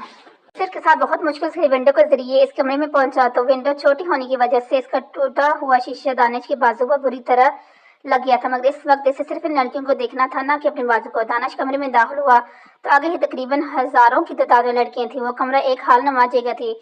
दिखने से वो छोटा सा लगता था मगर अंदर से वो एक बहुत बड़ा हाल था। सब लड़कियां नारी सहमी ही बैठी थी। दानिश और कुछ ऑफिसर को देखकर घबरा कर खड़ी हुई। वो इतने घबरा चुकी थी, इन लोगों ने इस बात पर भी ध्यान नहीं दिया कि वो आर्मी ऑफिसर्स हैं, ना कि वो लोग इन्हें यहाँ कैद किए हुए हैं। डरो नहीं, हम तुम लोगों के मुहावज हैं, हमसे मत डरो। एक ऑफिसर इंटरी सहमी लड़कियों को देखते हुए नरम लहजे में बोला। आप हमें बचाने आए हैं? एक लड़की हिम्मत जमा करते हुए बोली। हाँ, आप सबको बचाने आए हैं। आप सब ने बिल्कुल शोर नहीं करना और घबराना बंद करें। कुछ ही देर में आप सब यहाँ से आजाद हो जाएंगी। दानिश आगे बढ़कर लड़कियों की तरफ देखते हुए हल्का सा मुस्कुराते हुए बोला। इन सब लड़कियों को थोड़ी सी तसल्ली हुई, क्योंकि इन लोगों ने तो अब गौर किया था कि ये लोग गैर नहीं बल्कि आर्मी ऑफिसर हैं जो वाकई में इन्हें बचाने आए हैं। एनी अभी भी सर नजरों से इस आदमी की तरफ देख रही थी जो अभी तक इस लड़की पर बंदूक ताने इसी खिड़की की तरफ खड़ा था। मैम, हम इस कमरे में दाखिल हो चुके हैं। यहाँ पर बहुत सारी लड़कियां हैं। आप यूँ समझ लें कि यहाँ हजारों की तादाद से भी ज्यादा लड़कियां हैं, मगर वो सब बहुत डरी और सहमी हुई हैं। दरवाजे को बाहर से पासवर्ड लगाकर बंद किया गया है। दरवाजे के अंदर से जितने भी लॉक लगते थे हम सब ने वो लॉक लगा दिए हैं। मेरी नॉलेज के मुताबिक वो बाहर से दरवाजा नहीं खोल सकेंगे। एनी को अपने कानों में लगे ब्लूटूथ में दानिश की आवाज सुनाई दी। गुड दानिश, वहीं पर रहो। इन लड़कियों की हिफाजत करना सबसे ज्यादा जरूरी है। अपने कान में लगे ब्लूटूथ के जरिए दानिश से मुखातिब हुई। कुछ ही करने की जरूरत नहीं है, बचाना सिर्फ इन बच्चियों को है जो इस वक्त इसकी गिरफ्त में हैं। मैं कुछ ऑफिसर के साथ अंदर जा रही हूँ, तो यहीं पर रह कर इस आदमी का ध्यान बटाओ। एनी दानियाल की तरफ देखती हुई नामायूस अंदाज में बोली। तो दानियाल ने भी बगैर एनी की तरफ देखे नामायूस अंदाज में से जाने का इशारा दिया। दानियाल अपनी जगह से हटकर चलता इस खिड़की के करीब हुआ कि वो आदमी एनी से नजरें हटा सके और दानिश की तरफ देखा। दानियाल की तरफ मुतवज्जो हो। हम तुम्हारी शर्तें कैसे मानें? तुम सबसे पहले इन लड़कियों को आजाद करना होगा। दानियाल ने दोबारा वही बात दोहराई, जबकि इस आदमी का जवाब दोबारा भी वही था कि जब तक इसकी डिमांड पूरी नहीं हो जाती तब तक वो इन लड़कियों को नहीं छोड़ेगा। जबकि एनी से दानियाल के साथ मसरूफ देकर वहां से अपने ऑफिसर के साथ कुछ ऐसे अंदाज में निकली कि इस आदमी को शक न हो सका। ऑफिसर ऑफिसर आप सब सीढ़ियों की तरफ से थर्ड फ्लोर पर जाएं और आप सब थर्ड फ्लोर पर ही रुकेंगे। अगर कोई भी यहाँ से निकलने की कोशिश करे तो आप इसे रोक सके। एनी अपने ऑफिसर की तरफ देखती हुई बोली तो वो ऑफिसर 3 हिस्सों में बढ़ गए। कुछ ऑफिसर एनी के साथ थे, कुछ ऑफिसर सीढ़ियों के रास्ते से थर्ड फ्लोर पर जा रहे थे, कुछ ऑफिसर फर्स्ट फ्लोर पर ही रुक गए थे, अपनी गन्स निकालकर अलर्ट होकर छुप गए थे। एनी जैसे ही लिफ्ट के जरिए थर्ड फ्लोर पर पहुंची तो फौरन ही दीवार की आड़ में छुप गई, जबकि ऑफिसर भी दीवार के दाएं बाएं जानब छुप चुके थे। एनी ने थोड़ा सा चेहरे निकाल कर देखा तो ऐसे सामने ही खड़े कुछ आदमी दिखाई दिए और इनके कुछ फासले पर वो आदमी इस लड़की की गर्दन में गन रखे खड़ा था। और वो आदमी ज्यादा नहीं थे, सिर्फ 13 से 14 आदमी थे। बाकी आदमी कहाँ थे? यकीनन वो सब इसी बिल्डिंग में कहीं न कहीं मौजूद थे। फिलहाल एनी को सबसे पहले इस लड़की को बचाना था और फिर बाद में इन सब को गिरफ्तार करना था। और गिरफ्तारी ना देने की सूरत में सरकार ने इन्हें एनकाउंटर करने का हुक्म सुनाया था।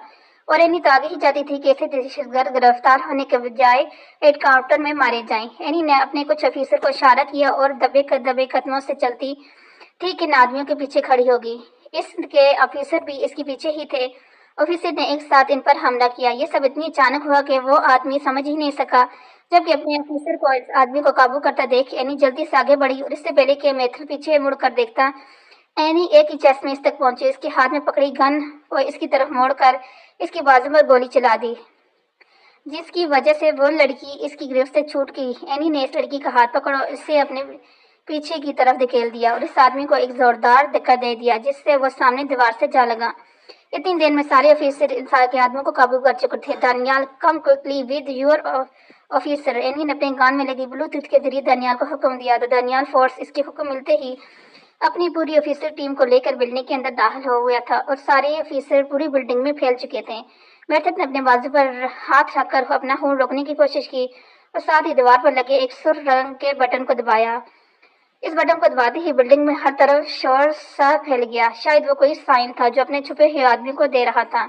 अचानक थर्ड फ्लोर के सामने वाली दीवार दो टुकड़े में बट गई और वहां से लातादाद आदमी जिन्होंने अजीब व गरीब से कपड़े पहने हुए थे, हाथों में बहुत सी बंदूकें लिए दौड़ते हुए आ रहे थे और अंधाधुंध गोलियां चलाना शुरू कर दी। ऑफिसर और एनी बहुत मुश्किल से इनके वार से बच रहे थे। एनी ने जल्दी से इस लड़की को एक ऑफिसर के हवाले किया और ऑफिसर को बोला कि इस लड़की को लेकर जल्दी से यहाँ से निकल जाए। जब कैरी के हुक्म की तामील करते हुए ऑफिसर जल्दी से इस लड़की को लेते हुए बाहर की तरफ दौड़ा।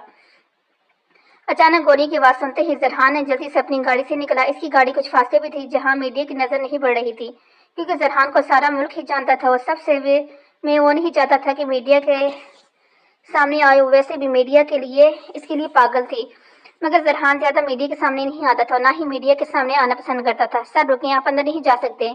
वो ऑफिसर अभी बोल रहा था कि जरहान से पीछे देखते हुए आगे बढ़ा। वो तैसे कदम लेता तकरीर भागने के अंदाज में लिंक तरफ जा रहा था जहां से गोलियां चलने की खौफनाक आवाजें आ रही थी। एनी और उसके ऑफिसर इन आदमियों के सामने बहुत मुश्किल से अपना बचाव कर रहे थे, जबकि एनी की 3 से 4 ऑफिसर तो जख्मी भी हो चुके थे। मगर इन बहादुर नौजवानों ने हार बिल्कुल नहीं मानी थी। इनके लिए इनके वजूद पर लगने वाली एक गोली कोई मानी नहीं दिखती थी।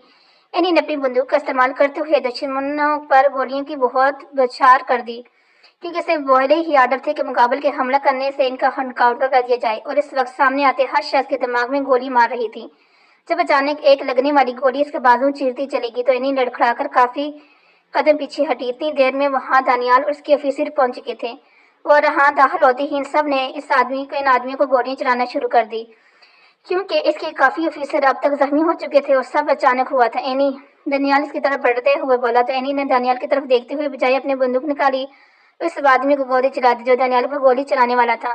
दानियाल फजूल वक्त नहीं है, एनी दानियाल की तरफ देखे बगैर बोली और आगे बढ़कर दोबारा गोली चलाने लगी, जबकि दानियाल भी मौके की नजाकत जानते हुए अपना काम सर अंजाम देने लगा, क्योंकि वाकई में यह वक्त एनी की फिक्र करने का नहीं था, बल्कि यह वक्त इन मासूम लड़कियों की और इनकी मासूम कैदियों की फिक्र थी जिन्हें इन लोगों ने बेरहमी से जख्मी करके इस बिल्डिंग में कैद किया हुआ था। पूरी बिल्डिंग गोलियों की आवाज से गूंज रही थी। तमाम ऑफिसर बिल्डिंग के एक एक कोने में पहुंचकर वहां मौजूद दहशतगर्दों को बुरी तरह हलाक कर रहे थे, जबकि यह मंजर तमाम न्यूज चैनल पर चढ़ रहा था और वहां हवेली के तमाम नशोद LLD के सामने बैठे सफेद पर्दे चेहरों से यह सारा मंजर देख रहे थे। इनके दिल से सिर्फ एक की दुआ निकल रही थी, अल्लाह इन नौजवानों को कामयाबी अता करे, उनकी हिफाजत फरमाए जो अपनी जान पर खेल कर मासूम लोगों को बचा रहे हैं और इतना बड़ा जिगर रख कर अपने दुश्मनों का सामना कर रहे हैं। जरहान भागते हुआ बिल्डिंग में दाखिल हुआ, बगैर सोचे समझे लिफ्ट का सहारा लेने के बजाय सीढ़ियों की तरफ बढ़ा और जल्दी जल्दी सीढ़ियां बुर करने लगा। जैसे जैसे सीढ़ियां चढ़ता जा रहा था वैसे वैसे गोलियों की आवाजें अपने नजदीक आती ही महसूस हो रही थी। थर्ड फ्लोर पर एक जगह जंग छिड़ी हुई थी। एनी चाहती थी कि इसका कोई भी ऑफिसर नुकसान न पहुंचे, जबकि सामने मौजूद लातादाद आदमी की तादाद में अब कमी आ चुकी थी। आधे से ज्यादा अफराद को इनका हेलीकॉप्टर कर दिया गया था, जबकि इनका मेन हेड अब तो वहां से गायब था। एनी ने एक नजर अपने ऑफिसर को देखा जो जख्मी होने के बावजूद भी बहुत बहादुरी से सबका सामना कर रहे थे। एनी ने फिर नजरें घुमाकर दूसरे कमरे की जानब देखा जहां इन लड़कियों को बंद किया गया था और वो आदमी अपने फिंगरप्रिंट लगाकर वो दरवाजा खोलने की कोशिश कर रहा था, मगर वह दरवाजा तो अंदर से बंद था, इसलिए इसकी लाख कोशिश करने के बावजूद दरवाजा नहीं खुल रहा था। एनी तेज कदम लेती इस आदमी तक पहुंची और पीछे गर्दन से इस आदमी को पकड़ के ऐसे घसीट कर दीवार पर दे मारा, जिससे वो दर्द से कड़ाता हुआ वहीं दीवार के साथ बैठता चला गया। दानियाल अंदर से दरवाजा खोलो जल्दी, इन लड़कियों को हमें अभी और इसी वक्त यहाँ से निकालना पड़ेगा। एनी अपने काम में लगे ब्लूटूथ को एक्टिवेट करते हुए दानिश से बोली तो अगली ही बार दरवाजा खुल गया, जबकि दरवाजे के अंदर नजर पड़ते ही एनी की आंखें खुली की गई। इसने जोर से अपनी आंखें भींची। वहां लातादाद लड़कियां मौजूद थी, कुछ गनुदगी की हालत में थी और कुछ अपने होश में थी, मगर इन पर तशद्दुद किया गया था जिसे बहुत मार पीट करके बिठाया गया हो।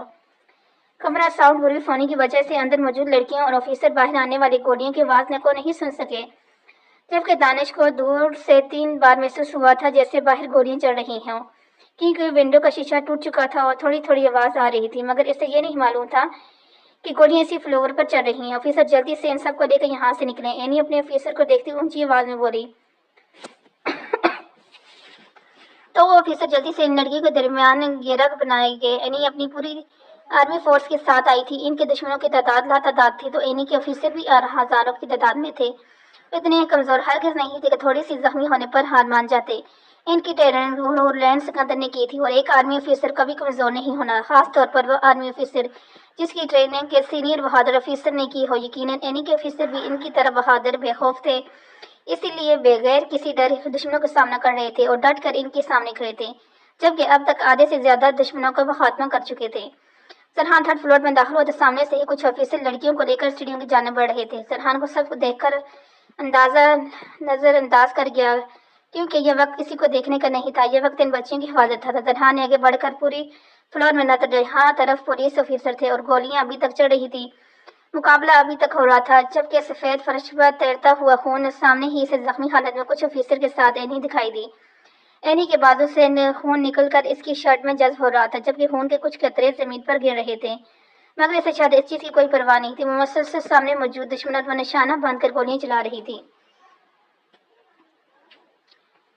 اینی ایک دم سے پلٹی، سامنے ہی کھڑے سرحان کو دیکھا، پہلے تو حیران ہوئی، مگر اگلی ہی پل اپنی حیرت پر قابو پا کر بے حد غصے کی عالم میں تیز قدم لیتی سرحان تک آئی۔ کیا دماغ خراب ہے؟ یہاں پر کیا لینے آئے ہیں؟ اینی سرحان کی طرف دیکھتے ہوئے آئی۔ نکلے یہاں سے۔ اینی سرحان کا بازو پکڑ کے اسے لفٹ کی جانب دھکا دیتے ہوئے بولی۔ جب سرحان غصے کے عالم میں مڑا، اس سے پہلے کہ اینی تک پہنچتا، اینی نے اسے ایک زوردار دھکا دیا، کیونکہ اگر وہ ایسا نہ کرتی تو اب تک زرحان سامنے سے آنے والی گولی کا نشانہ شکار ہو چکا ہوتا تھا۔ گولی زرحان کو تو نہیں لگی، مگر وہ گولی اینی کے کندھے پر ضرور لگی تھی۔ درد کی شدت سے اینی نے سختی سے اپنے جبڑے دبائے تھے۔ زرحان اس کی طرف دیکھتے ہوئے جی ہاں، اور فوراً اپنے قدموں کا فاصلہ مٹاتے ہوئے اس تک پہنچا اور جلدی سے اسے اپنے حصار میں لیا، جبکہ این کے کندھے سے خون کسی پانی کی طرح بہنے لگا۔ یہ دوسری بار تھا جب این نے زرحان پر لگنے والی گولی اپنے وجود پر کھائی تھی۔ یہ دوسری گولی تھی جو زرحان کو کوئی نقصان نہیں پہنچا سکی، کیونکہ اس کے عقب میں اس کی بیوی کھڑی تھی۔ آپ کو کیا میری بات سمجھ نہیں آ رہی؟ جائیں یہاں سے۔ اینی زرحان کے سینے پر اپنے دونوں ہاتھ رکھ کر اسے پیچھے کی جانب دھکیلتے ہوئے بولی۔ زرحان کو اس وقت کچھ سمجھ نہیں آ رہا تھا کہ کیا کرے۔ اس کے سامنے اس کی بیوی اپنے وجود پر 2 گولیاں کھا چکی تھی، اور اب اس کی غیر ہوتی حالت زرحان سے دیکھی نہیں جا رہی تھی، جبکہ وہ بغیر ہمت ہارے دوبارہ اپنے دشمنوں کی جانب متوجہ ہو چکی تھی۔ اینی تم ٹھیک تو ہو؟ تمہیں گولی لگی؟ دانیال کی نظر جیسے ہی اینی کے بازو پر کندھے پر پڑی تو جلدی سے فکر مند ہوتے بولا۔ پیچھے دیوار کے ساتھ کھڑا آدمی ایک دم سے اٹھا اور اس نے اپنے پاس پڑا ایک لوہے کا راڈ اٹھایا اور وہ اینی کی طرف بڑھا تھا، اس سے پہلے کہ اینی کو تک پہنچتا کہ وہ راڈ اسے نشانہ بناتا۔ زرحان ایک ہی چیسٹ میں اس تک پہنچا اور وہی راڈ اس کے ہاتھ سے پکڑ کر اس کی کمر میں دم مارا، اور لوہے کا بھاری راڈ تھا جس کے لگنے کی وجہ سے وہ زمین پر گر پڑا اور بری طرح تڑپنے لگا۔ یقیناً اس کی کمر کی ہڈی ٹوٹ چکی تھی، جبکہ زرحان کی کہاں برداشت تھی، کر سکتا تھا کہ کوئی اپنی بیوی پر آنچ آ بھی آئے۔ زرحان نے اس آدمی پر پاس پڑی بندوق اٹھائی اور آگے بڑھ کر اس کے برابر کی گولیاں چلانے لگا، اور صرف ان لوگوں کو مار رہا تھا جو بار بار این کے نشانہ باندھ رہے تھے۔ اس سے پہلے کہ ان لوگوں کا نشانہ اینی بنتی، وہ اس سے پہلے ہی انہیں ڈیر کٹ جا رہا تھا، جبکہ ان کو سمجھ نہیں آ رہا تھا وہ اس لیے انسان کو یہاں سے کیسے نکالے۔ گولیاں چلاتے چلاتے اینی کی گن میں گولیاں ختم ہو چکی تھی۔ اینی نے جلدی سے اپنی گولیاں نکالنی چاہیے، جب اس کی گولیاں اس کی یونیفارم کی جیب میں سے ختم ہو چکی تھی۔ اینی نے دانیال کی طرف دیکھا تو دانیال نے اس کی جانب گولیاں پھینکی تو اینی نے جلدی سے گولیاں کیچ کر اپنی بندوق میں بھرنے لگی۔ ایک سرسری سی نظر اٹھا کر اینی نے دوسری طرف دیکھا، جہاں 2 آدمی ایک ساتھ دانیال کے سر کے نشانے لیے کھڑے تھے۔ اس سے پہلے کہ وہ گولی چلاتی، اینی نے ایک آدمی کے بازو پر گولی چلائی، جبکہ دوسرے آدمی پر وہ گولی چلاتی اس سے پہلے ہی وہ آدمی اینی پر گولی چلا چکا تھا، اور اینی جو دانیال کو بچانے کی کوشش کر رہی تھی، اس چکر میں خود کو بھی نہ دیکھ پائی اور ایک ساتھ 2 گولیاں کو نشانہ بنی۔ ایک گولی اس کے پیٹ پر لگی اور دوسری گولی اس کی پسلی پر لگی۔ 2 گولیاں ایک ساتھ لگنے کی وجہ سے اینی ایک دم زمین بوس ہوئی تھی۔ زرحان ہلکے ورچی اور اینی کی طرف آ گئے۔ اس دانیال نے بھی جلدی سے نیچے بیٹھ کر اینی کو تھامنا، جو درد کی شدت سے بحال ہو چکی تھی۔ کچھ ہی دیر میں وہ 4 گولیاں کھا چکی تھی۔ زرحان نے جلدی سے اینی کا چہرہ اپنے ہاتھ کے پیالے میں بھرا۔ تکلیف کیا ہوتی ہے زرحان سکندر کو آج معلوم ہوا۔ کسی نے بچھڑنے کا خوف کیسا ہوتے ہے زرحان سکندر آج محسوس کر رہا تھا۔ جان سے پیارے شخص اپنے سامنے تکلیف کی آخری حد کو پہنچ چکا تھا۔ کیسے کوئی آج زرحان سکندر سے پوچھے، جسم روح کیسے نکلتی ہے؟ آج کوئی زرحان سکندر سے پوچھے۔ زرحان نے آج اپنے قریب سے موت دیکھی تھی، موت جو اس کی بیوی کی صورت میں دکھائی جا رہی تھی۔ میم این کے آفیسر تڑپ کر اینی کی طرف بڑھے تھے، کیونکہ باقی آدمی تو وہ ویسے بھی ہلاک کر چکے تھے، اور کچھ آدمی جو بچے تھے وہ ان کی گرفتاری میں آ چکے تھے۔ این آنکھیں کھولو، کچھ نہیں ہوگا تمہیں۔ زرحان اینی کے چہرے کو تھپتھپاتے ہوئے بولا۔ اینی جو درد کی شدت سے کچھ دیر کے لیے آنکھیں بند کر گئی تھی، اسے اپنے چہرے پر نیمی سی محسوس ہوئی۔ اس نے آنکھیں کھول کر زرحان کی طرف دیکھا، اس کی آنکھوں سے آنسو نکل کر اینی کے چہرے پر گر رہے تھے۔ کیا زرحان سکندر رو رہا تھا؟ ہاں، زرحان سکندر تو رو رہا تھا، ایک مجروح مرد तुषार जिंदगी में कभी नहीं रोया गवा आज अपनी बीवी को इस हालत में देखकर रो रहा था।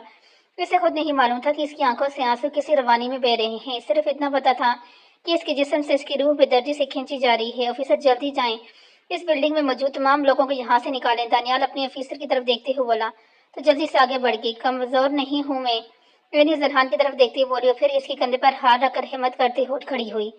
इसने अपना एक हाथ पेट पर रखा और दूसरे हाथ से गन पकड़ी थी और इससे पहले ये भी एक मशीन कर चुकी थी जिसमें से 5 गोलियां लगनी थी। इसने दुश्मनों का डट का मुकाबला किया और अब भी कर सकती थी, मगर इससे जरहान का रोना कमजोर कर गया था। वो कमजोर पड़ रही थी।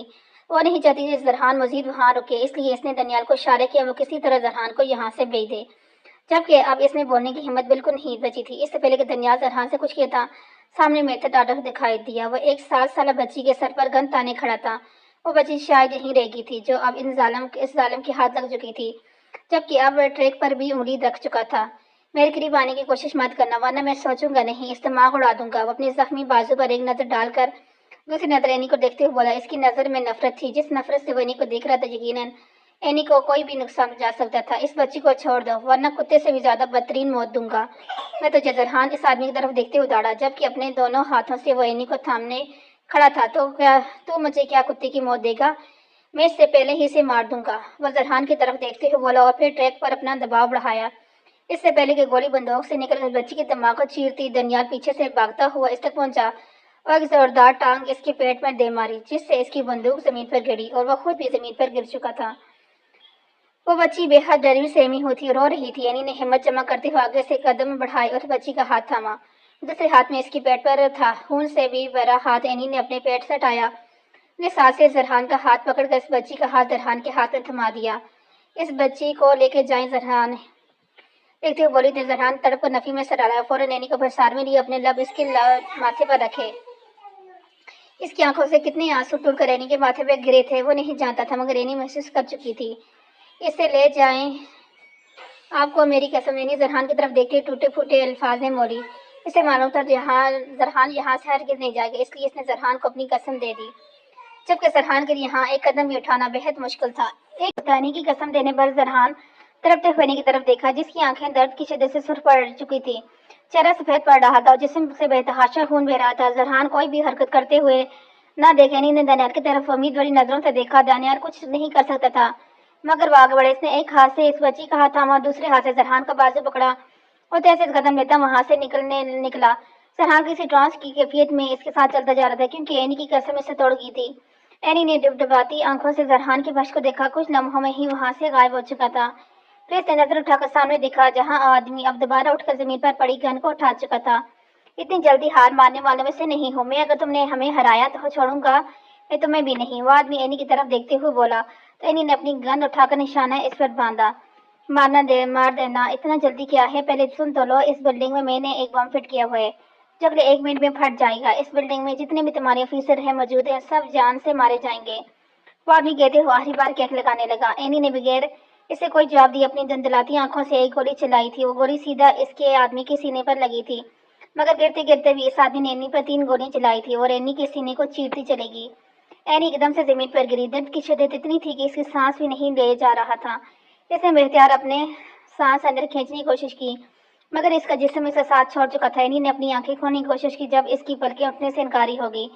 अपनी बंद होती आंखों के साथ इसने अपने जहन में उभरते जिस आखिरी चेहरे को देखा वह इसकी माँ के बाद जरहान का था, और फिर इसकी आंखें बंद होती चली गई। इसे अपने इर्द गिर्द अंधेरा छाता हुआ महसूस रहा, फिर इसकी जिंदगी गहरे अंधेरे में ही डूबती चलेगी। जरहान के दिमाग में एकदम कुछ क्लिक हुआ। जरहान ने जल्दी से गर्दन मोड़कर दानियाल की तरफ देखा, जो जल्दी जल्दी कदम बढ़ाते हुए सीढ़ी की तरफ लेके जा रहा था। जरहान ने अपने बाजू दानियाल के हाथ से छुड़ाया। अब वह दानियाल इन्हें लेकर बढ़ने के मेन गेट पर आ चुका था। जरहान का इरादा इस बच्ची को जल्दी से बाहर निकाल खड़ा ऑफिसर के हवाले करने के बाद वापस रहने के बाद जाने का था, और जल्दी से इस बच्ची का हाथ थामता वहां से निकला और बच्ची को कुछ फासले में खड़े ऑफिसर के हवाले किया, अपने कदम वापसी बढ़ाए, जब एकदम से बिल्डिंग में एक धमाका हुआ। इस धमाके से दानियाल जो अंदर की जाने बढ़ रहा था उड़ता हुआ बाहर आकर गिरा, जबकि जरहान जो बिल्डिंग के करीब ही था धमाका होने की वजह से इतनी दूर गिरा था कि साइड पर पड़े पत्थरों पर इसका सर टकराया। उसके सर पर चोट लगने की वजह से बंद होती आंखों से आग में झुलसता हुआ बिल्डिंग को देख रहा था। फिर एकदम से वो होश व हवास से बेगाना हो गया। जी नाजरीन, आप देख सकते हैं कि इस बिल्डिंग में तमाम लड़कियां और कैदें इज़ाह करवा गए, इन्हें बाहिफाजत इस बिल्डिंग से निकाल लिया गया। मगर एक अफसोसनाक खबर जो आपको गा कर, इस मिशन के दौरान 20 से ज्यादा ऑफिसर जख्मी हुए हैं, मगर वो खतरे से बाहर हैं, जबकि सीनियर ऑफिसर दानियाल हैदर बुरी तरह जख्मी हुए हैं। इस वक्त इनकी हालत तशवीशनाक बताई जा रही है, मगर इनके बारे में कुछ नहीं कहा जा सकता। इस चैनल पर इनके जैसे जैसे बता रही थी, वैसे वैसे एलईडी के सामने बैठे हवेली के तमाम अफराद के चेहरे के रंग उड़ रहे थे। जबकि दानियाल की खबर मिलते ही साइमा बेगम जल्दी से अपना दिल थाम कर गई। आपको एक खबर सुना करते जाएं। तो कुछ देर पहले ही खबर मिली है कि इस बिल्डिंग में एक ब्लास्ट हुआ है। इस धमाके को सारी बिल्डिंग आग में बुरी तरह झुलस रही है। जबकि एक अफसोसनाक खबर यह कि बहुत अफसर से बता रहे हैं कि हमारे सीनियर ऑफिसर एजेंट 108 7 गोलियों को निशाना बनाया गया और बदकिस्मती से वो ब्लास्ट के दौरान इसी बिल्डिंग में मौजूद थी। अभी तक इनकी खैर खबर नहीं मिल रही, मगर आखिरी दफा इन्हें इसी बिल्डिंग में देखा गया और बिल्डिंग से बाहर वो हुरुलैन सिकंदर तो नहीं देखा गया। आग बुझाने की पूरी कोशिश की जा रही है, मगर आग बुझने का नाम नहीं ले रही। या अल्लाह, बड़ी अम्मा अपने सीने पर हाथ रखते हुए वहीं डोरेगी। जब इनकी खबर सुनते शराजी सिकंदर फौरन जमीन बोस हुए थे। दूसरी जानब साइमा बेगम भी होश से बेगानी हो चुकी थी। आप ही दानियत जो ऊंची आवाज से चीखी थी, वो जोर गदार ऊंची ऊंची आवाज में रोती हुई वहां बैठी चली गई। जबकि इसे संभालने वाला कोई नहीं था, क्योंकि बाकी सबकी भी यही हालत थी। लाइबा इसके अंदाज में रोज गदार रो रही थी, जबकि हारिस बड़ी अम्मा को बाजू में उठाकर गाड़ी की तरफ भागा था और अहम सुरेश सिकंदर के साथ शराजी सिकंदर को लेकर बाहर की तरफ बढ़ रहा था और हैदर साहब साइमा बेगम को अपने बाजू में उठाए बाहर की तरफ कदम बढ़ाए थे। पूरी मेरी बच्ची, बड़ी अम्मा के मुंह से ये आवाज लफ्ज बरामदा हुए थे और वहीं सोफे पर बैठ सी। इनकी आंखों से आंसू रुमान नहीं से निकल रहे थे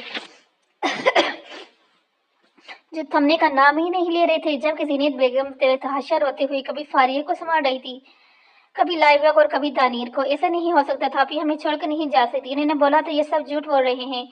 आप ही बोले प्लीज, आप ही आ जाएंगी, आपको खुदा का वास्ते है वापस आ जाए। दानी दाड़े मार मार कर रोते हुए एनी को ऊंची ऊंची आवाज में पुकार रही थी। अम्मा भाभी को बोले ना कि वापस आ जाए, वैसे कैसे जा सकती हैं?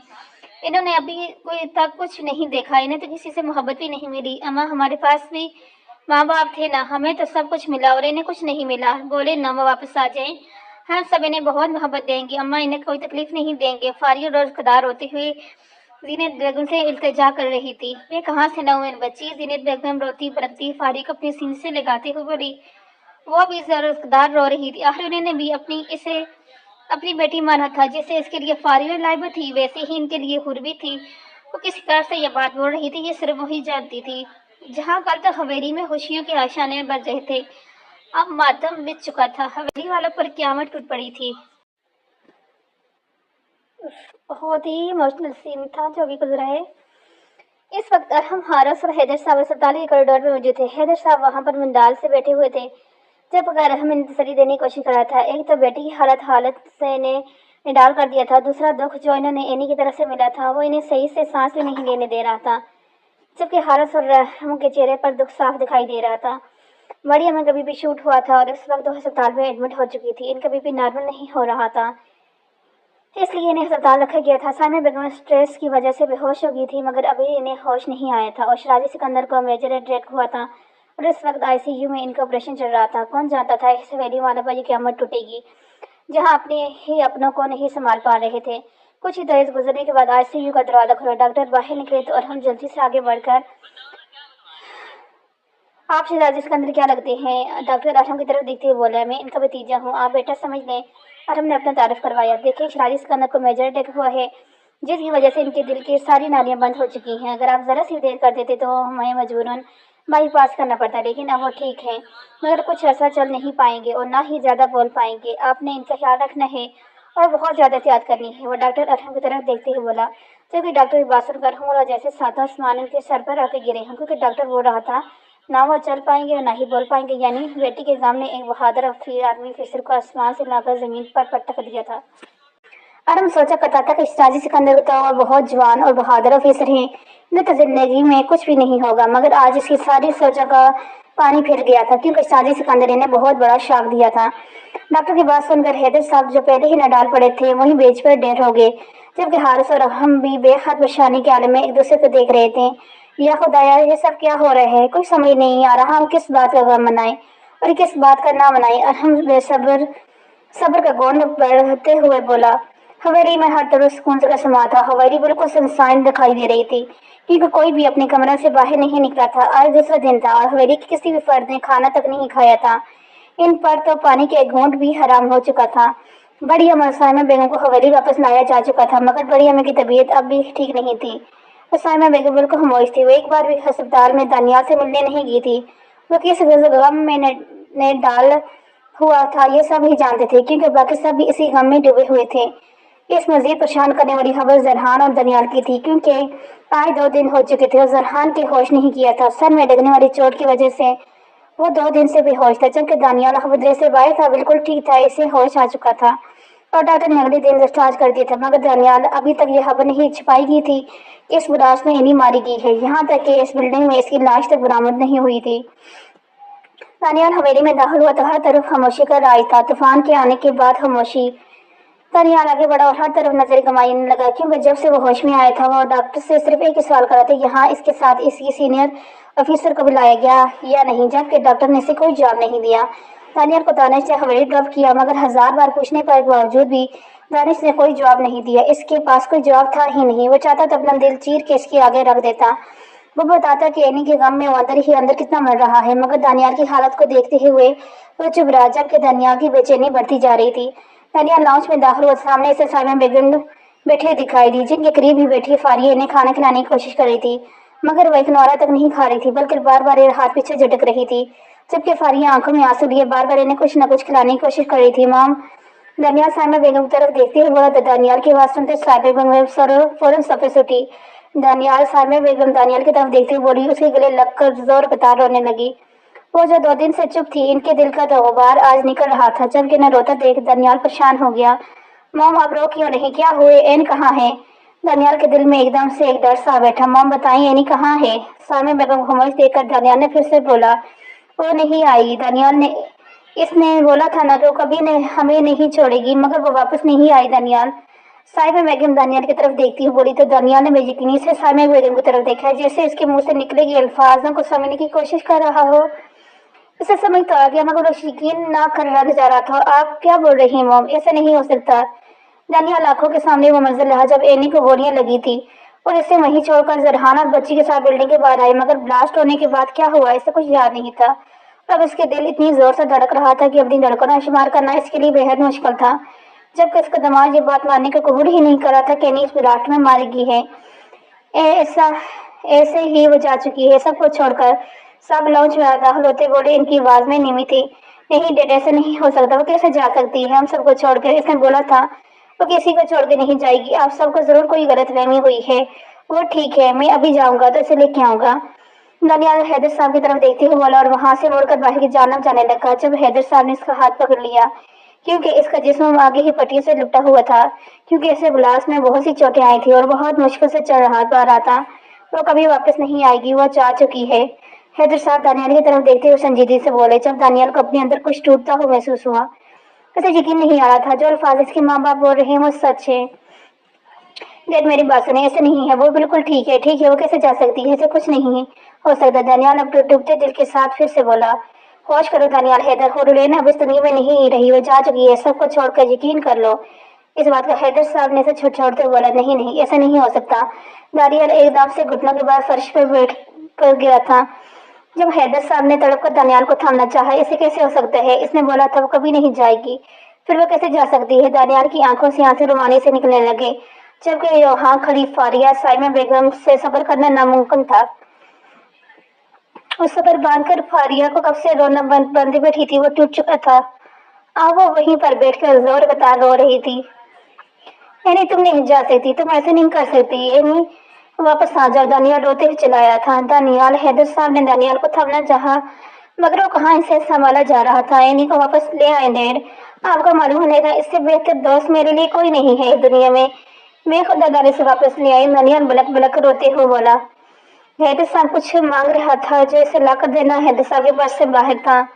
हम इसे नहीं ला सकते। दानियाल, सब्र करो, खुदा को यही मंजूर था। हैदर साहब रोते हुए दानियाल को अपने सीने से लगाते हुए बोले, जबकि दानियाल का समझना आना नामुमकिन था। इसने अपने दोस्त को खोया था, अपनी बचपन के साथी को। सब कुछ बर्दाश्त कर सकता था, एनी का जाना। इसका दिल भी ये बात नहीं मान रहा था कि एनी छोड़कर जा चुकी है। सरहान को होश आया तो इसमें हो तो किसी अनजान जगह में लेटे पाया। आहिस्ता से इसमें एक जहन बेदार होने लगा। वो छत का घूरा था, जैसे इसके जहन में एनी का चेहरा आया। झटके से बेड से उठा और इसे दाएं जाना देखा जहाँ इसके हाथ में ड्रिप लगी थी। सर पर बंदी पट्टी थी। इसने खींच कर ड्रिप उतार कर दूर फेंकी और फौरन बेड से खड़ा होकर, लाला ये क्या कर रहे हैं आप? अरहम जो इसी वक्त कमरे में दाखिल हुआ था जरहान को उठकर देखकर जल्दी से करीब गया। कुछ नहीं कर रहा, मैं गाड़ी की चाबी दो मुझे। जरहान अरहम की तरफ देखते बोला, लाला आपकी तबीयत ठीक नहीं है, आप बैठ जाइए यहाँ पर, हम अभी कुछ देर घर जाएंगे। अरहम बहुत नरमी से जरहान को समझाना चाहा, मुझे यहाँ पर एक मिनट भी नहीं रुकना। अरहम गाड़ी की चाबी दो मुझे, यहाँ से जाना है। जरहान अरहम की तरफ देखती हुए सकते, ठीक है लाला, अगर आप जाना चाहते हैं तो चले, मगर मैं गाड़ी में ड्राइव करूंगा क्योंकि आपकी तबीयत ठीक नहीं है। गाड़ी नहीं ड्राइव कर सकते, अरहम हार मानते हुए बोला। तो जरहान ने बगैर कोई जवाब दिए कदम बाहर जाना बढ़ाई, क्योंकि इस वक्त इसका दिल सिर्फ एनी को देखने के लिए बेचैन था। इसे सिर्फ एनी को देखना था और किसी चीज की गलती नहीं थी। कुछ ही देर में गाड़ी इस बिल्डिंग के सामने रुकी जहाँ वो 2 दिन पहले ब्लास्ट हुआ था। अरहम यहाँ आना तो नहीं चाहता था, मगर जरहान की धमकी की वजह से इसे यहाँ आना पड़ा। जरहान ने बोला था कि अगर वो नहीं जाना चाहता तो जरहान अकेले भी जा सकता है। जब अरहम इसकी बात हालत देखते हुए इसे अकेला हरगिज़ नहीं जाने देता चाहता, इसलिए मजबूरन इसे जरहान की बात माननी पड़ी। गाड़ी रुकते ही जरहान तेजी से गाड़ी से निकला होते सिर कदम लेता इस बिल्डिंग में दाखिल हुआ। बिल्डिंग में दाखिल होते ही जरहान ने सीढ़ियों को जाना कदम बढ़ाया, जबकि हर चीज वहां पर तहस नहस हो चुकी थी। 2 सीढ़ियों के पास तीसरी सीढ़ी टूटी हुई दिखाई दे रही थी। जगह जगह से दीवारें भी टूटी हो चुकी थी। वहां पर कोई चीज भी पेड़ की तरह सलामत नहीं थी। जरहान का दिल किसी घोड़े की गिरफ्तार से दौड़ रहा था। पता नहीं क्यों यहाँ आ गया था, इसे खुद मालूम नहीं था। अगर इसे कुछ मालूम था तो जरूर ये क्या हरी बार इसने एनी को यहाँ देखा था और अभी वो एनी को अपने सामने देखना चाहता, जबकि इसके इस तरह पागलपन अरहम को समझ नहीं आ रहा था। पर जरहान से क्या बोले, क्योंकि जिस जगह वो एनी को ढूंढने आया था वो जगह तो पिछले 3 दिन से वीरान पड़ी थी, जबकि पुलिस की इंक्वायरी से साफ साफ जाहिर हो चुका था कि ब्लास्ट होने की वजह से लाश नहीं मिल सकी, क्योंकि लाशें सलामत रही ही नहीं थी। जरहान तेजी से सीढ़ियां बुर करता 3rd फ्लोर पर पहुंचा, मगर आगे इसे कुछ भी दिखाई नहीं दिया। वहां पर सब कुछ तहस नहस था। दीवारें टूटी हुई थी, खिड़कियां टूटी गिरी पड़ी थी, सब कुछ जलकर राख हो चुका था। वहां पर एनी का नाम और निशान तक नहीं था। जरहान एनी को पुकारता पागलों की तरह एक जगह तलाश करने लगा, मगर ऐसे एनी कहीं दिखाई नहीं दे रही थी। और हम जो जरहान के पीछे ही आया था कुछ फासले में खड़ा करब से जरहान को देख रहा था, जो इन्हीं को इसी तरह इलाज करा जैसे वो यहाँ पर मौजूद है। लाला हूर यहाँ नहीं है। अनवर जरहान के करीब जाते हुए बोला, अगर वो यहाँ नहीं तो फिर कहाँ पर है? वो यहाँ पर थी, आखिरी बार मैंने इसे यहाँ देखा था। जरहान खिड़की के करीब खड़े होते हुए बोला, जहाँ इसने इन्हीं को आखिरी बार देखा था। लाला वो यहाँ पर नहीं है, ध्यान से देखें, ये सारी जगह तहस नहस हो चुकी है, यहाँ पर कैसे हो सकती है? और हम जरहान के कंधे पर हाथ रखते बोला, ठीक है, अगर वो यहाँ नहीं तो फिर कर होगी, लेकिन इसे गोली लगी थी, वो जरूर अस्पताल होगी। जरहान अन्नू की तरफ देखते बोला, जब अरहम को समझ बिल्कुल नहीं आ रही थी वो जरहान को क्या बताए। जी लाला वो घर पर है, अब चलें यहाँ से। अरहम को ये झूठ बोलना पड़ा क्योंकि इसमें बिल्कुल हिम्मत नहीं जरहान को बताने की कि एनी अब मर चुकी है, वो कभी वापस नहीं आएगी। अरहम के बाद जरहान तेज से कदम लेता बिल्डिंग से बाहर निकल गया और गाड़ी में बैठकर खुद ड्राइविंग करने लगा। इस वक्त सिर्फ एनी चाहिए थी। किसी हाल में इसकी दिल की बेचैनी बढ़ती जा रही थी। इसके दिल का क्या हाल था ये सिर्फ वही जानता था, जबकि अरहम ने जरहान को नहीं रोका था, क्योंकि इसे पता था कि इसकी लाला ने किसी सूरत नहीं रुकना। तेज रफ्तार में गाड़ी डाल करते जरहान हवेली पहुंचा। जल्दी से गाड़ी से निकल जरहान ने कदम हवेली के अंदर जाने बढ़ाए। जरहान नाउच में दाखिल हुआ, आगे से धनियाल घुटने के बाद जमीन पर बैठा हुआ दिखाई दे, जबकि हैदर साहब इसे गले लगाकर चुप कराने की कोशिश कर रहे थे और बाकी सब वहां पर खड़े आंसू बहा रहे थे। ये सब क्या हो रहा है? जरहान लॉज में दाखिल होते बोला। जरहान की आवाज सुनकर सबने झटके से नजरें उठाकर जरहान की तरफ देखा, जो नजर में सवाल सबकी तरफ देख रहा था। जरहान आगे तुम इधर आओ, यहाँ बैठो, तुम्हारी तबीयत ठीक नहीं है। अम्मा जान जरहान की तरफ देखती हुई बोली, नहीं अम्मा जान मैं ठीक हूँ, मुझे एनी से मिलना है। कहाँ पर है वो? जरहान अम्मा जान की तरफ देखते हुए बोला, जबकि जरहान की बात सुनकर अम्मा जान ने फौरन अपनी नजरें फेरी थी। मैं आपसे कुछ पूछ रहा हूँ, क्यों बोल क्यों नहीं रहे? कहाँ पर है वो? मुझे मिलना है इससे। जरहान ने सबकी तरफ देखते हुए एक बार फिर अपनी बात आई, क्योंकि सब बिल्कुल खामोश थे।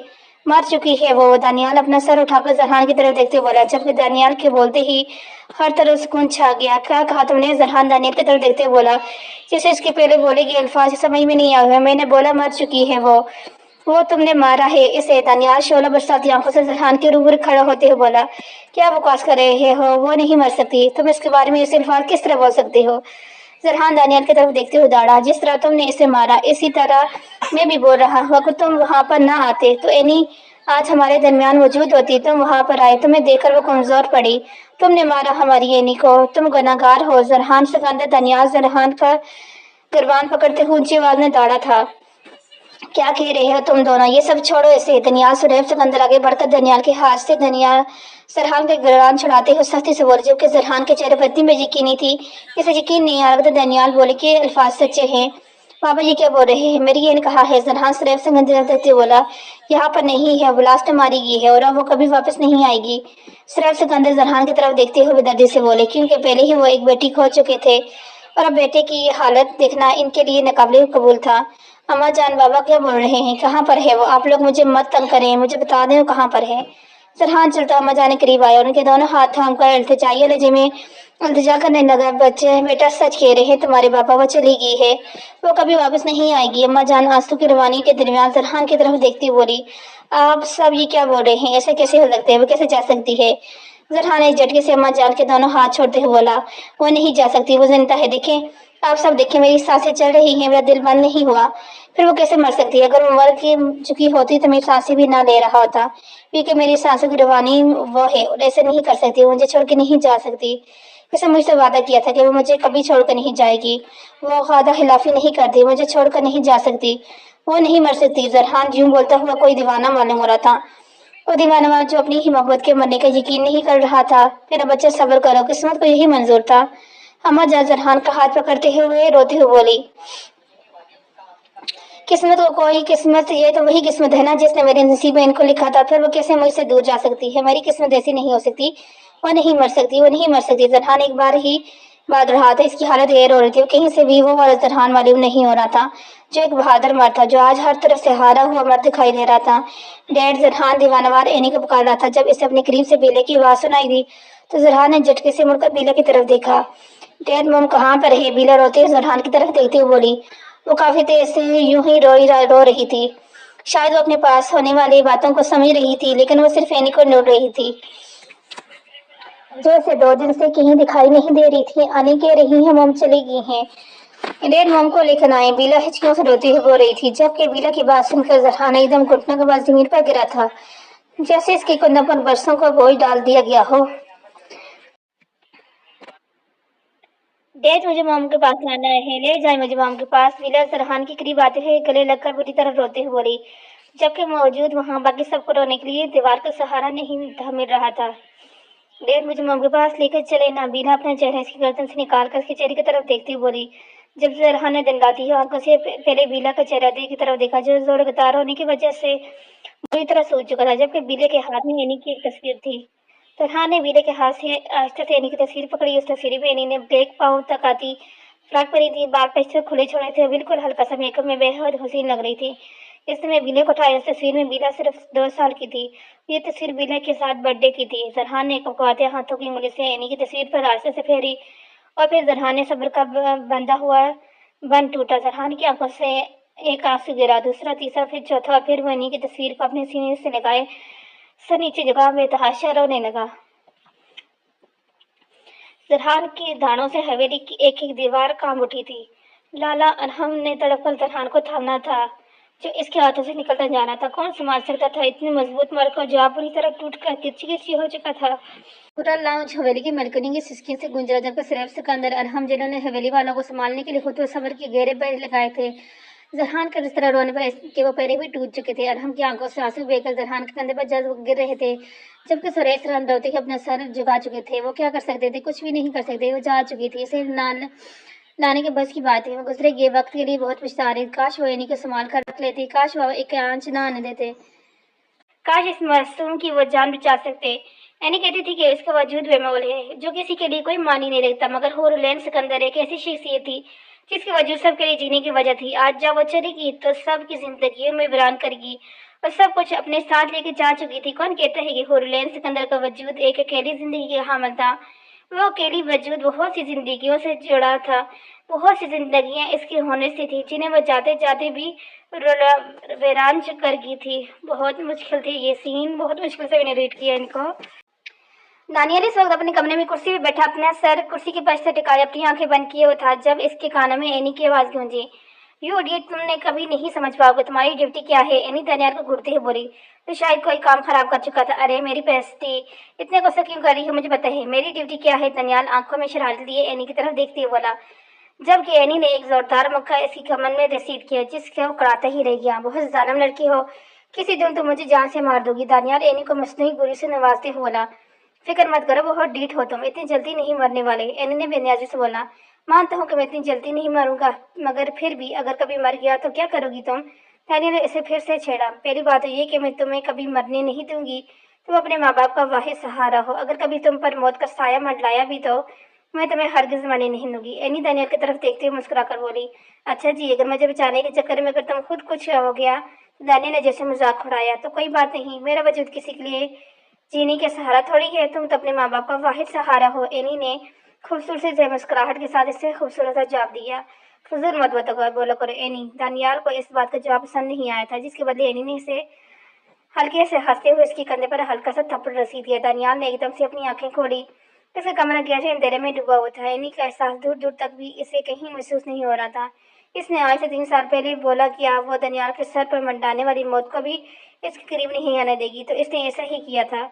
इतनी पक्की थी वो अपने कॉल की। दानियाल को बचाने के लिए इसने अपने वजूद पर एक साथ 2 गोलियां खाई थी। एनी ने डांट पड़ते तनासत एनी ने एनी को दानियाल ने एनी को पुकारा। इसकी पुकार में तड़ी थी। दिल में कुछ दर्द उठा महसूस हुआ। दानियाल ने बेहतर अपने दिल पर हाथ रखते हुए अपना सीना मसला था। इसे अपने पास ऑक्सीजन की कमी महसूस हो रही थी। कितना बेहतरीन एहसास था कि एनी सब कुछ छोड़कर जा चुकी है, बहुत दूर, जहाँ इसने कभी वापस नहीं आना। जहाँ तक कि इसके एहसास से भी महसूस करना दानियाल के लिए नामुमकिन था। वो अब कभी इसे नहीं देखने वाली थी, वो बहुत दूर जा चुकी थी। हुरिलैन सिकंदर का वजूद इन सब की जिंदगी से निकल चुका था, चाहे रोते बलकते या गड़गड़ाते। उसने कभी कुछ नहीं वापस आना था। 6 माह बाद। डैड, मुझे ये नहीं खाना, आप मुझे वो जूस दे दें बस। बीला जरहान इस वक्त नाश्ते के टेबल में मौजूद थे। जब बीले ने अपने आगे पड़ा पराठा पीछे घिसका और जरहान सिर्फ एक जूस का गिलास मांगा, तो जरहान ने पास पड़ा फ्रेश जूस के गिलास डाल के इसकी जान बढ़ाया। जल्दी फिनिश करो बीला, आपके स्कूल का टाइम हो चुका है, लेट ना हो जाना। आज जरहान बीले की तरफ देखते हुए बोला। तो बीला को लेकर 6 माह पहले ही लंदन शिफ्ट हो चुका था। वो हवेली हवेली की यादों को ही छोड़ आया था। बीला ने जल्दी जल्दी से नाश्ता किया और जरहान ने बीला का बैग पकड़ा और एक हाथ से बीला का हाथ थामा और चलता हुआ गाड़ी के करीब आया। फ्रंट डोर खोलकर बीला को गाड़ी में बिठाया और ड्राइविंग सीट इस्तेमाल कर बीला को स्कूल की तरफ रवाना हो गया। बाय बाय डैड, आप आज मुझे टाइम से लेने आ जाइएगा, ओके ना? बीला जरहान के गाल पर लब रखते हुए बोली, क्योंकि जरहान आज ऑफिस नहीं गया था और आज भी जज के एहदे पर कायम था और आज भी वो अपने कबीलों के सरदार था, मगर सब कुछ वो बाहर बैठकर हैंडल करता था। कभी कभी इसका जाना पाकिस्तान हो जाता था, मगर कभी भी वो हवेली के रास्ते पर दोबारा नहीं गया और ना ही हवेली के किसी भी मालकिन से मिला था। ओके मेरी जान, अब आप जाओ जल्दी जल्दी। जरहान बीला का हाथ पकड़कर स्कूल की गेट की तरफ ले जाते हुए बोला। जब बीले ने अंदर जाते हुए मुड़कर जरहान की तरफ देखा और हाथ से बाय बाय किया और जरहान ने भी इसे हाथ के इशारे से बाय बाय किया और बीला स्कूल के अंदर चली गई और जरहान ने कदम वापस गाड़ी की जाने बढ़ाए। जरहान घर वापस लौटा सीधा अपने कमरे में गया। कमर में दाह तो जरहान ने अपने कोट उतारकर सोफे की तरफ उछाला और चलते हुए बेड के करीब आया और लटने के अंदाज में बैठ गया। आंखें बंद करके जरहान ने 2 से 3 गहरे सांस लिए और फिर आस्ते से गर्दन मोड़कर बेड की दाएं जानब देखा और फिर हल्का से मुस्कुराया। वासना बेगम, हमारी बेटी बड़ी हो रही है, इसे रोज नाश्ता बनाकर देना मेरे लिए मुश्किल है। अब तो मुझे गोल पराठा भी बनाना आ गया है। ऑमलेट भी बहुत अच्छा बना लेता हूँ, यानी पूरा कुक बन गया हूँ, मगर तुम अभी तक नहीं उठी। तरहान ने करीब लेटे वजूद के चेहरे को अपनी अंगुलियों के बोर से हल्का सा छूते हुए बोला। वैसे तुम्हारी नींद बहुत पक्की है, 6 माह से सो रही हो तुम, अभी तक थकी ही नहीं हो। वैसे तुम्हें उठना जाना चाहिए, क्योंकि अब तुम अपने शोर को ज्यादा तड़पा रही हो। सरहान ने इसके माथे पर मोहब्बत की मेहर सबत करते हुए बोला। जैसे तो डॉक्टर ने बताया था कि तुम काफी जल्दी रिकवर कर रही हो, मगर फिर भी तुम नहीं उठ रही। अगर तो तुम मुझे तंग कर रही हो तो बहुत गलत कर रही हो, क्योंकि मैं तुम्हारी हर गलती का हिसाब लूंगा। तरहान सीधा होकर लेटते हुए इसका हाथ अपने हाथ के लबों से लगाते हुए बोला और फिर एक नजर उठाकर अपने करीब ही लेटे वजूद की तरफ देखा, जो आज भी मशीनों में जकड़ी हुई थी। हाथ दाएं हाथ में डिप लगी थी, जबकि चेहरा ऑक्सीजन मास्क था। आंखें सख्ती से बंद थी, बिल्कुल वैसी ही जैसे 6 माह पहले बंद थी। सांसें चल रही थी और इन सांसों की रफ्तार सामने लगी मशीन बता रही थी। कितना तड़पाओगी यार, एक एक कर दिन बहुत मुश्किल से गुजरता हूँ। मुझे तो अपने पहले दिन एन को देखना है, जो मुझे बात बात पर बोले कि मैं आपको गोली मार दूंगी। बेशक तुम मुझे गोली मार देना, मगर अभी उठ जाओ, 6 माह से तुम बहुत तंग कर रही हो।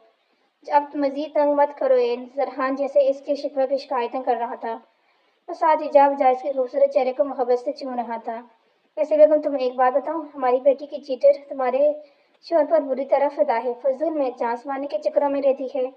मैं तो कहता हूँ तुम उठो और अच्छे से सबक सिखाओ। बहुत अजीब इशारे करती है, यहाँ तक कि तुम्हारी बेटी को ये भी बोल दिया कि वो इसकी दूसरी मामा बनने को तैयार है। वैसे तो मैं इसे जवाब दे सकता हूँ, मगर मेरा दिल नहीं करता इससे मुंह लगाने को, क्योंकि मेरा दिल तो तुम्हें बीवी को मुंह लगाने को करता है, जो मुझे बिल्कुल मुंह नहीं लगाती बल्कि रूठ कर सोई हुई है।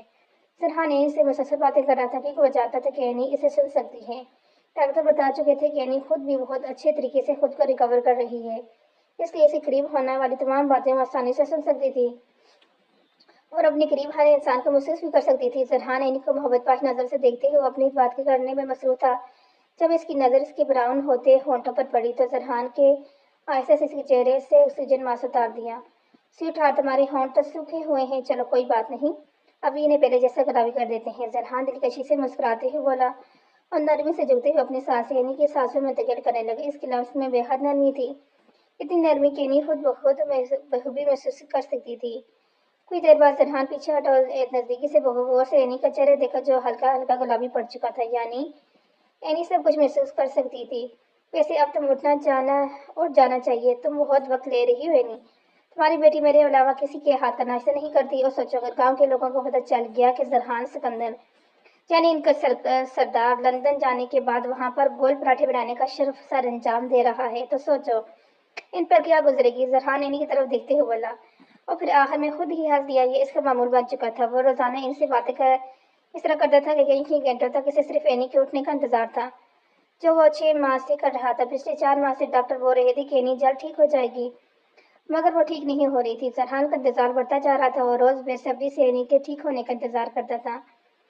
कहीं कहीं घंटे बैठ के से बातें करते से वो गौर से देखता था कि कहीं वो एक बार आंखें खोल ले, कहीं वो इसके हाथ में थामा अपने हाथ को हरकत दे, मगर एनी का वजूद बिल्कुल साफ था, जो 6 माह में एक बार भी हरकत में नहीं आए थे। एनी को इस तरह देख जरहान आंख खून के आंसू बरता रहे था, मगर वो एनी के सामने बिल्कुल महसूस नहीं होने देता था, जबकि एनी सब कुछ वह भी जानती थी। वो कोई नासमझ लड़की हरगिज नहीं थी, मगर सब इसके बस में नहीं था। 6 माह पहले जरहान अपने कमरे में दाखिल तक कमरा अंधेरे में डूबा हुआ था। इसके हाथ में अभी तक एनी की वही तस्वीर, जैसे बीले के हाथ से पकड़े। कमरे में आते ही इसने अपना हाथ स्विच बोर्ड पर मारा, तगड़ी ही पर पूरा कमरा रोशनी में नहा गया। जरहान ने अपनी सुरंगार होती नजरें उठाकर कमरे जाना देखा, हर तरफ एनी का अक्स दिखाई दे रहा था। जब इसकी किलकिरे सामने नहीं आई थी तब तक वो इसकी बीवी थी, इसकी बीवी बनकर इसी कमरे में रहती थी। इस कमरे की एक एक चीज पर इसका लम्स मौजूद था। तरह ने नजर घुमाकर ड्रेसिंग टेबल की जानब देखा तो उसे वहां एनी का अक्स दिखाई दिया। अक्सर जब वो उस तरीके से सर पर दुपट्टा उड़कर खुद की शादी को एक आखिरी नजर आईने में देखती थी, तरहान को आज वो वहां पर खड़ी हुई दिखाई दी। तरहान ने बेहतर इसकी जानब कदम बढ़ाए, मगर ड्रेसिंग टेबल के सामने पहुंचते ही इसका अक्स गायब हुआ। जरहान ने गर्दन मुड़कर पेट की जानब देखा, जहां दाएं जानब वो हमेशा जरहान से बेखबर सोया करती थी। जरहान को वहां पर भी एनी का अक्स दिखाई दिया। जरहान बेहूदे से उठा, बेड की जानब बढ़ा, मगर बेड तक पहुंचते ही एनी का अक्स दोबारा गायब हो चुका था। जरहान को अपने पीछे से एनी की आवाज सुनाई दी। उसने पीछे मुड़कर देखा अलमारी की तरफ, जहां वो अक्सर जरहान के लिए कपड़े निकाल कर इसे इतला दिया करती थी, मगर अलमारी की तरफ देखते ही वो फिर से गायब हो चुकी थी। जरहान पागलों की तरह अपने कमरे में चारों तरफ एनी को ढूंढ रहा था, मगर इसकी नजर के सामने एनी वो अक्स दिखाई दे रहा था, जो सिर्फ वक्ती था, महसूस करने से भी पहले खत्म हो जाता था। तुमने बोला था तुम वो नहीं जाओगी। जरहान एनी की तस्वीर अपने सामने करते हुए बोला, तुमने बोला था तुम्हें सिर्फ वक्त चाहिए, मैंने तुम्हें वक्त दे दिया, और तुमने बोला था कि तुम मुझे कभी छोड़ कर नहीं जाओगी। फिर तुम कैसे जा सकती हो? तुम नहीं जा सकती हैं। जरहान उस असली तस्वीर से बातें करते हुए कोई दीवाना मालूम हो रहा था। ऐसे मुझको नहीं, झूठ बोलते हैं सब के सब झूठ बोल रहे हैं। तुम मुझे छोड़कर नहीं जा रही सकती। मैंने तुम्हारी आंखों में अपने लिए मुखलिसी देखी, अपने लिए मोहब्बत देखी, फिर तुम कैसे मुझे छोड़कर जा सकती हो? ऐसे नहीं हो सकता। मैं मानता ही नहीं इस बात को। मंजूर है मुझे कुदरत के ये फैसले नहीं मंजूर, मुझे कुदरत के ये फैसले। दरहान अभी जब खोते ही चिल्लाया। वो शायद किस्मत के खिलाफ जाने की कोशिश कर रहा था, जबकि किस्मत के खिलाफ जाना किसी की बस की बात नहीं होता, तो वही है जो हमारे नसीब में लिखा गया हो। इस बच्ची को ले जाएं, आपको मेरी कसम। जरहान के कानों में एनी की बेबस आवाज गूंजी, तो जरहान ने आंखें खोलकर एक मंजर देखने लगा जो इसने इस बिल्डिंग में देखा था। एनी को गोलियां लगने, इसका जरहान को वहां से भेजना, इस बच्ची के लिए इस कसम देना, और फिर आखिर में वो तनहा रह जाना। वो अपनी कसम देकर भी आखिर में तनहा रह गई थी। इसने खुद ही खुद को तनहा कर दिया था। अगर एनी ने जरहान को अपनी कसम ना दी होती तो जरहान वहां से कदम भी ना हिलता। शायद इससे इस बात की एनी वाकिफ थी, इसलिए इसने जरहान को अपनी कसम दी। वो नहीं चाहती थी कि जरहान को कोई तकलीफ पहुंचे, इसलिए जरहान को वहां से भेज दी। तकलीफ, मेरी तकलीफ इतनी परवाह थी میرے لیے دوبارہ اپنی جان کی بازی لگائی، تم نے مجھے بچانے کے لیے اپنی زندگی خطرے میں ڈال دی۔ تمہارا اعتبار مجھ سے اٹھ گیا تھا، پھر بھی تم نے یہ سب کیا۔ زرحان سر آہستہ آہستہ باری ہوتا جا رہا تھا، اس نے بہتر اپنا سر تھاما تھا۔ نہیں کر سکتا وہ یقین کہ اینی مر چکی ہے، نہیں مانتا اس کا دل کی زندگی ہی اسے چھوڑ کر چلے گی، نہیں منظور اس سے تقدیر کا یہ فیصلہ، وہ یہ سوچتے ہوئے میرے لیے نہیں چاہتا تھا، اسے صرف اس کی این چاہیے تھی ہر قیمت میں، مگر وہ کہیں پر نہیں تھی۔ زرحان کا دماغ در سے پٹا جا رہا تھا، جلدی سے اٹھا اور گاڑی کی چابیاں پکڑ کر تیز سے قدم لیتا حویلی سے باہر نکلا۔ زرحان کافی دیر سے بے وجہ سڑکوں پر گاڑی دوڑا رہا تھا، جب اس کا فون کافی دیر سے مسلسل بج رہا تھا، اسے سر سے نظردار کیا۔ اس نے ایک بار بھی فون اٹھا کر نہیں دیکھا کہ کس کی کال ہے۔ جب فون بجنا بند نہ ہوا تو زرحان نے فون اٹھا کر بغیر نمبر دیکھے کال اٹھائی تو کان ہلکی لگائے۔ معاف چاہتا ہوں سر، مگر آپ کو بتا دینا ضروری تھا۔ فون کان سے لگاتے ہی زرحان کو فون کی اسپیکر سے داؤد کی آواز سنائی دی۔ سر، اس بلڈنگ کی رپورٹ آ چکی ہے، آپ اسے دیکھ سکتے ہیں۔ زرحان کا کوئی جواب نہ سن کر داؤد نے جلدی سے فون کرنے والی وجہ بتائی۔ چونکہ داؤد کی بات سنتے ہی زرحان نے فون بند کیا اور گاڑی کی اسپیڈ بڑھائی۔ اگلے 10 منٹ میں آفس میں پہنچا۔ زرحان اپنے سامنے فائل کو دیکھ رہا تھا، جس میں صاف واضح لکھا تھا کہ بلڈنگ کے اندر موجود تمام افراد کی جلی لاشیں راکھ ہو چکی ہیں، جس کی وجہ سے کسی ایک بھی فرد کی لاش نہیں مل سکی۔ البتہ سب کے سیمپل ضرور مل چکے ہیں۔ بلاسٹ اتنا خطرناک تھا کہ اس بلاسٹ میں کوئی بھی انسان جسمی صحیح سلامت نہیں بچ سکتا تھا، یہاں تک کہ کسی کی پہچان کے لیے بھی کچھ نہیں بچا تھا۔ زرحان کی آخری امید بھی ختم ہونے کو تھی کہ اس کے پاس پڑی فائل پر یہ چیز واضح کر رہی تھی کہ اینی اس بلڈنگ میں موجود تھی، کیونکہ اینی کو کچھ سمپلز اسی بلڈنگ سے برآمدہ ہوئے تھے، جو شاید اس کی جیکٹ، اس کی گن یا اس کے یونیفارم کے ستارے تھے۔ کیا اینی اس خطرناک موت مری تھی کہ اس کی لاش بھی نہیں بچ سکی؟ کیا خدا نے اس کے نصیب میں کفن بھی نہیں لکھا تھا؟ زرحان نے کرب سے آنکھیں بند کر کے مٹھی میں جی۔ اس کو بس نہیں چڑھ رہا تھا کہ کہیں سے بھی اینی کو لے آتا، مگر اس وقت اس کے سامنے جو فائل تھی وہ اسے ہرا رہی تھی۔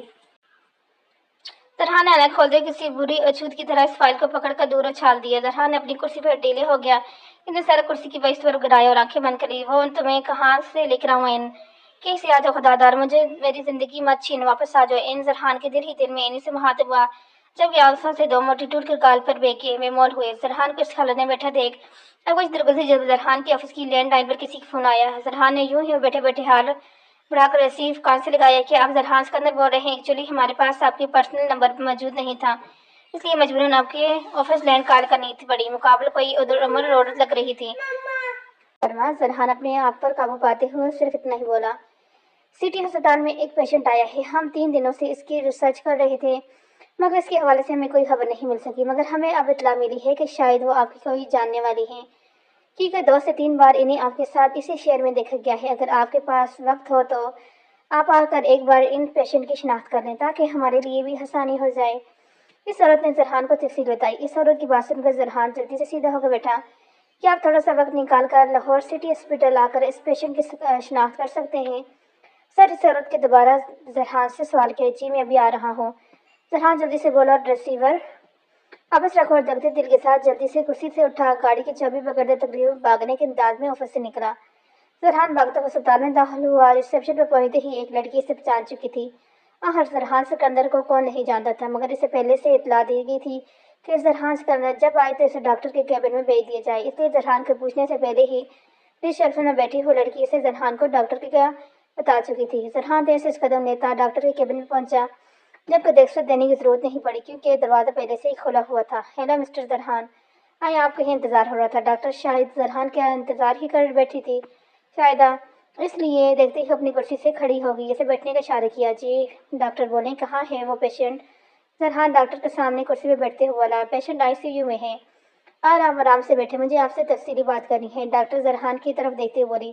ڈاکٹر نے اپنے دراز سے ایک فائل نکالی، اسے زرحان کی طرف بڑھایا۔ جیسے دیکھیے، یہ پیشنٹ آپ کی کیا لگتی ہے؟ ڈاکٹر فائل کو کھول کر زرحان کو دکھاتے ہوئے بولی، جبکہ فائل پر موجود تصویر پر نظر پڑتے ہی زرحان کی دھڑکن ایک دم سے تھمی تھی، کیونکہ وہ تصویر کسی اور کی نہیں بلکہ اینی کی تھی۔ شی از مائی وائف ڈاکٹر، یہ میری بیوی، کہاں پر ہے؟ مجھے ان سے ملنا ہے۔ زرحان ڈاکٹر کی طرف دیکھتے ہوئے کھڑا ہوا۔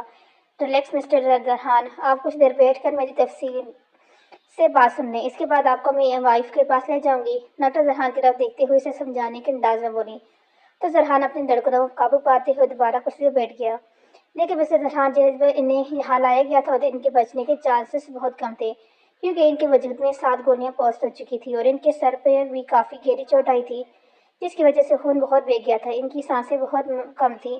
لیکن ہم نے 24 گھنٹوں میں اب تک محنت کے بعد بہت مشکل سے ان کا آپریشن कंप्लीट किया था, मगर हमें इस बात का बहुत अफसोस हुआ जो ऑपरेशन होने के बाद पेशेंट वर्बल होने की बजाय कोमा में चली गई। हमें पहले से ही शक था क्योंकि इनके बचने के चांसेस बहुत कम थे। अगर वो बच जाती तो इनके जिस्म का कोई हिस्सा माजूर हो सकता था या फिर वो अपनी याददाश्त भूल सकती थी, मगर ऐसा कुछ नहीं हुआ, बल्कि वो कोमा पेशेंट बन चुकी थी हैं। पिछले 4 दिन से यहाँ पर इनका बहुत ख्याल रखा जा रहा है, मगर इनका जिस्म जख्मों से भरा पड़ा है। हम नहीं जानते वो कैसे बची, क्योंकि हमारे लिए इन्हें बचाना बहुत मुश्किल था। शायद यह खुदा का मुआवजा हो जो वो अभी तक जिंदा है, लेकिन इनका प्रॉपर इलाज के पाकिस्तान में मौजूद नहीं। अगर आप चाहते हैं कि आपकी जल्दी जल्दी रिकवर करें तो आप इन्हें स्पेशलिस्ट डॉक्टर्स के पास ले जाएं। डॉक्टर जरहान की तरफ देखते हुए बहुत नरमी से बोल रही थी, जबकि जरहान अपने दिल को थामे डॉक्टर की एक बात को वो बहुत गौर से सुन रहा था। जरहान के सर पर एकदम आसमान गिरा था। पूरा तरह से जमीन निकल चुकी थी, सिकाएं साए साए करने लगे थे। यकीन नहीं हो रहा था कि इसकी एन जिंदा है मगर कोमा में है। चलें आपको आपकी वाइफ से मिलवाते हैं। डॉक्टर हल्का से मुस्कुराती हुई खड़ी हुई तो जरहान भी जल्दी से अपनी कुर्सी से उठा। मिस्टर दानियल, आप अंदर जा सकते हैं। यहाँ से जाने से पहले आप मुझसे ये लाजिम मिलकर जाइएगा। डॉक्टर आईसीयू के दरवाजे के आगे खड़ी होते हुए जरहान की तरफ देखते बोली तो जरहान ने सिर्फ आंखें से हिलाया और जल्दी से आईसीयू का दरवाजा खोलकर कमरे में दाखिल हुआ। जरहान के कमरे में दाखिल होती ही तेज होती धड़कनों के साथ नजर उठाकर सामने बैठ गई जन्म दिखा, जहाँ इसकी मताए जान मशीनें में जिगड़ी हर चीज से बेपरवाह किसी और ही जहान में थी। जरहान ऐसा सगन देता हुआ बैठी करीब पहुंचा बड़ा, जबकि नजरें सिर्फ इनके चेहरे पे थी, जिसके चेहरा ऑक्सीजन मास्क लगने की वजह से वाज़ेह दिखाई नहीं दे रहा था। जरहान एक लंबा सांस लेते हुए इनका ड्रिप लगा हाथ पकड़ना चाहा, मगर ये क्या हाथ आगे बढ़ाती ही जरहान का हाथ बुरी तरह कांप रहे थे। आज जरहान सिकंदर जो जालिमों को कांपने पर मजबूर कर देता था, आज अपनी बीवी को जिंदा देकर अपनी जिंदगी को दोबारा जिंदगी की तरफ आता देखकर इसका वजूद कांप उठा था। जरहान ने आयशा से एनी का हाथ थामा। इसे अपने अभी भी यकीन नहीं था कि एनी जिंदा है, इसकी जिंदगी बिल्कुल ठीक है। बस कुछ इम्तिहान, कुछ आजमाइशें हैं जो अब जरहान को पूरी करनी थी। जरहान ने एनी का लम्स महसूस करते हुए इख्तियार इसके हाथ पर अपने बेकरार लब लगाए थे। वो दीवानावार इसके हाथ को चूम रहा था। मुझे यकीन था, मुझे पता था कि मेरा खुदा मुझसे इतना नाराज नहीं हो सकता कि वो मुझसे मेरी जिंदगी ही छीन ले। मुझे पता था कि वो बहुत करीम है, वो बहुत रहीम है, वो तो मैं मुझसे नहीं छीनेगा। जरहान एनी की रोशन पेशानी पर लब रखती हुआ बोला और इसे पता ही नहीं चला कब इसकी आंखों से दो मोती टूट कर कब एनी के माथे पर गिरे थे। जरहान बेहतर पीछे हटा और वहीं अस्पताल की सरजमीन पर घुटने के बल बैठा हुआ सजदे में गिर गया। या अल्लाह, मैं तेरे किस किस नियामत का शुक्र अदा करूं। बेशक तू मरने वालों को सांसें बशकता है तो हमेशा बेहतरीन से नवाजता है। मेरे खुदा, मैं किस तरह तेरा शुक्र अदा करूं। मेरे मौला। जरहान सईदे में अपने रब के हजूर पेश होते रोते हुए अपने खुदा का शुक्र अदा कर रहा था।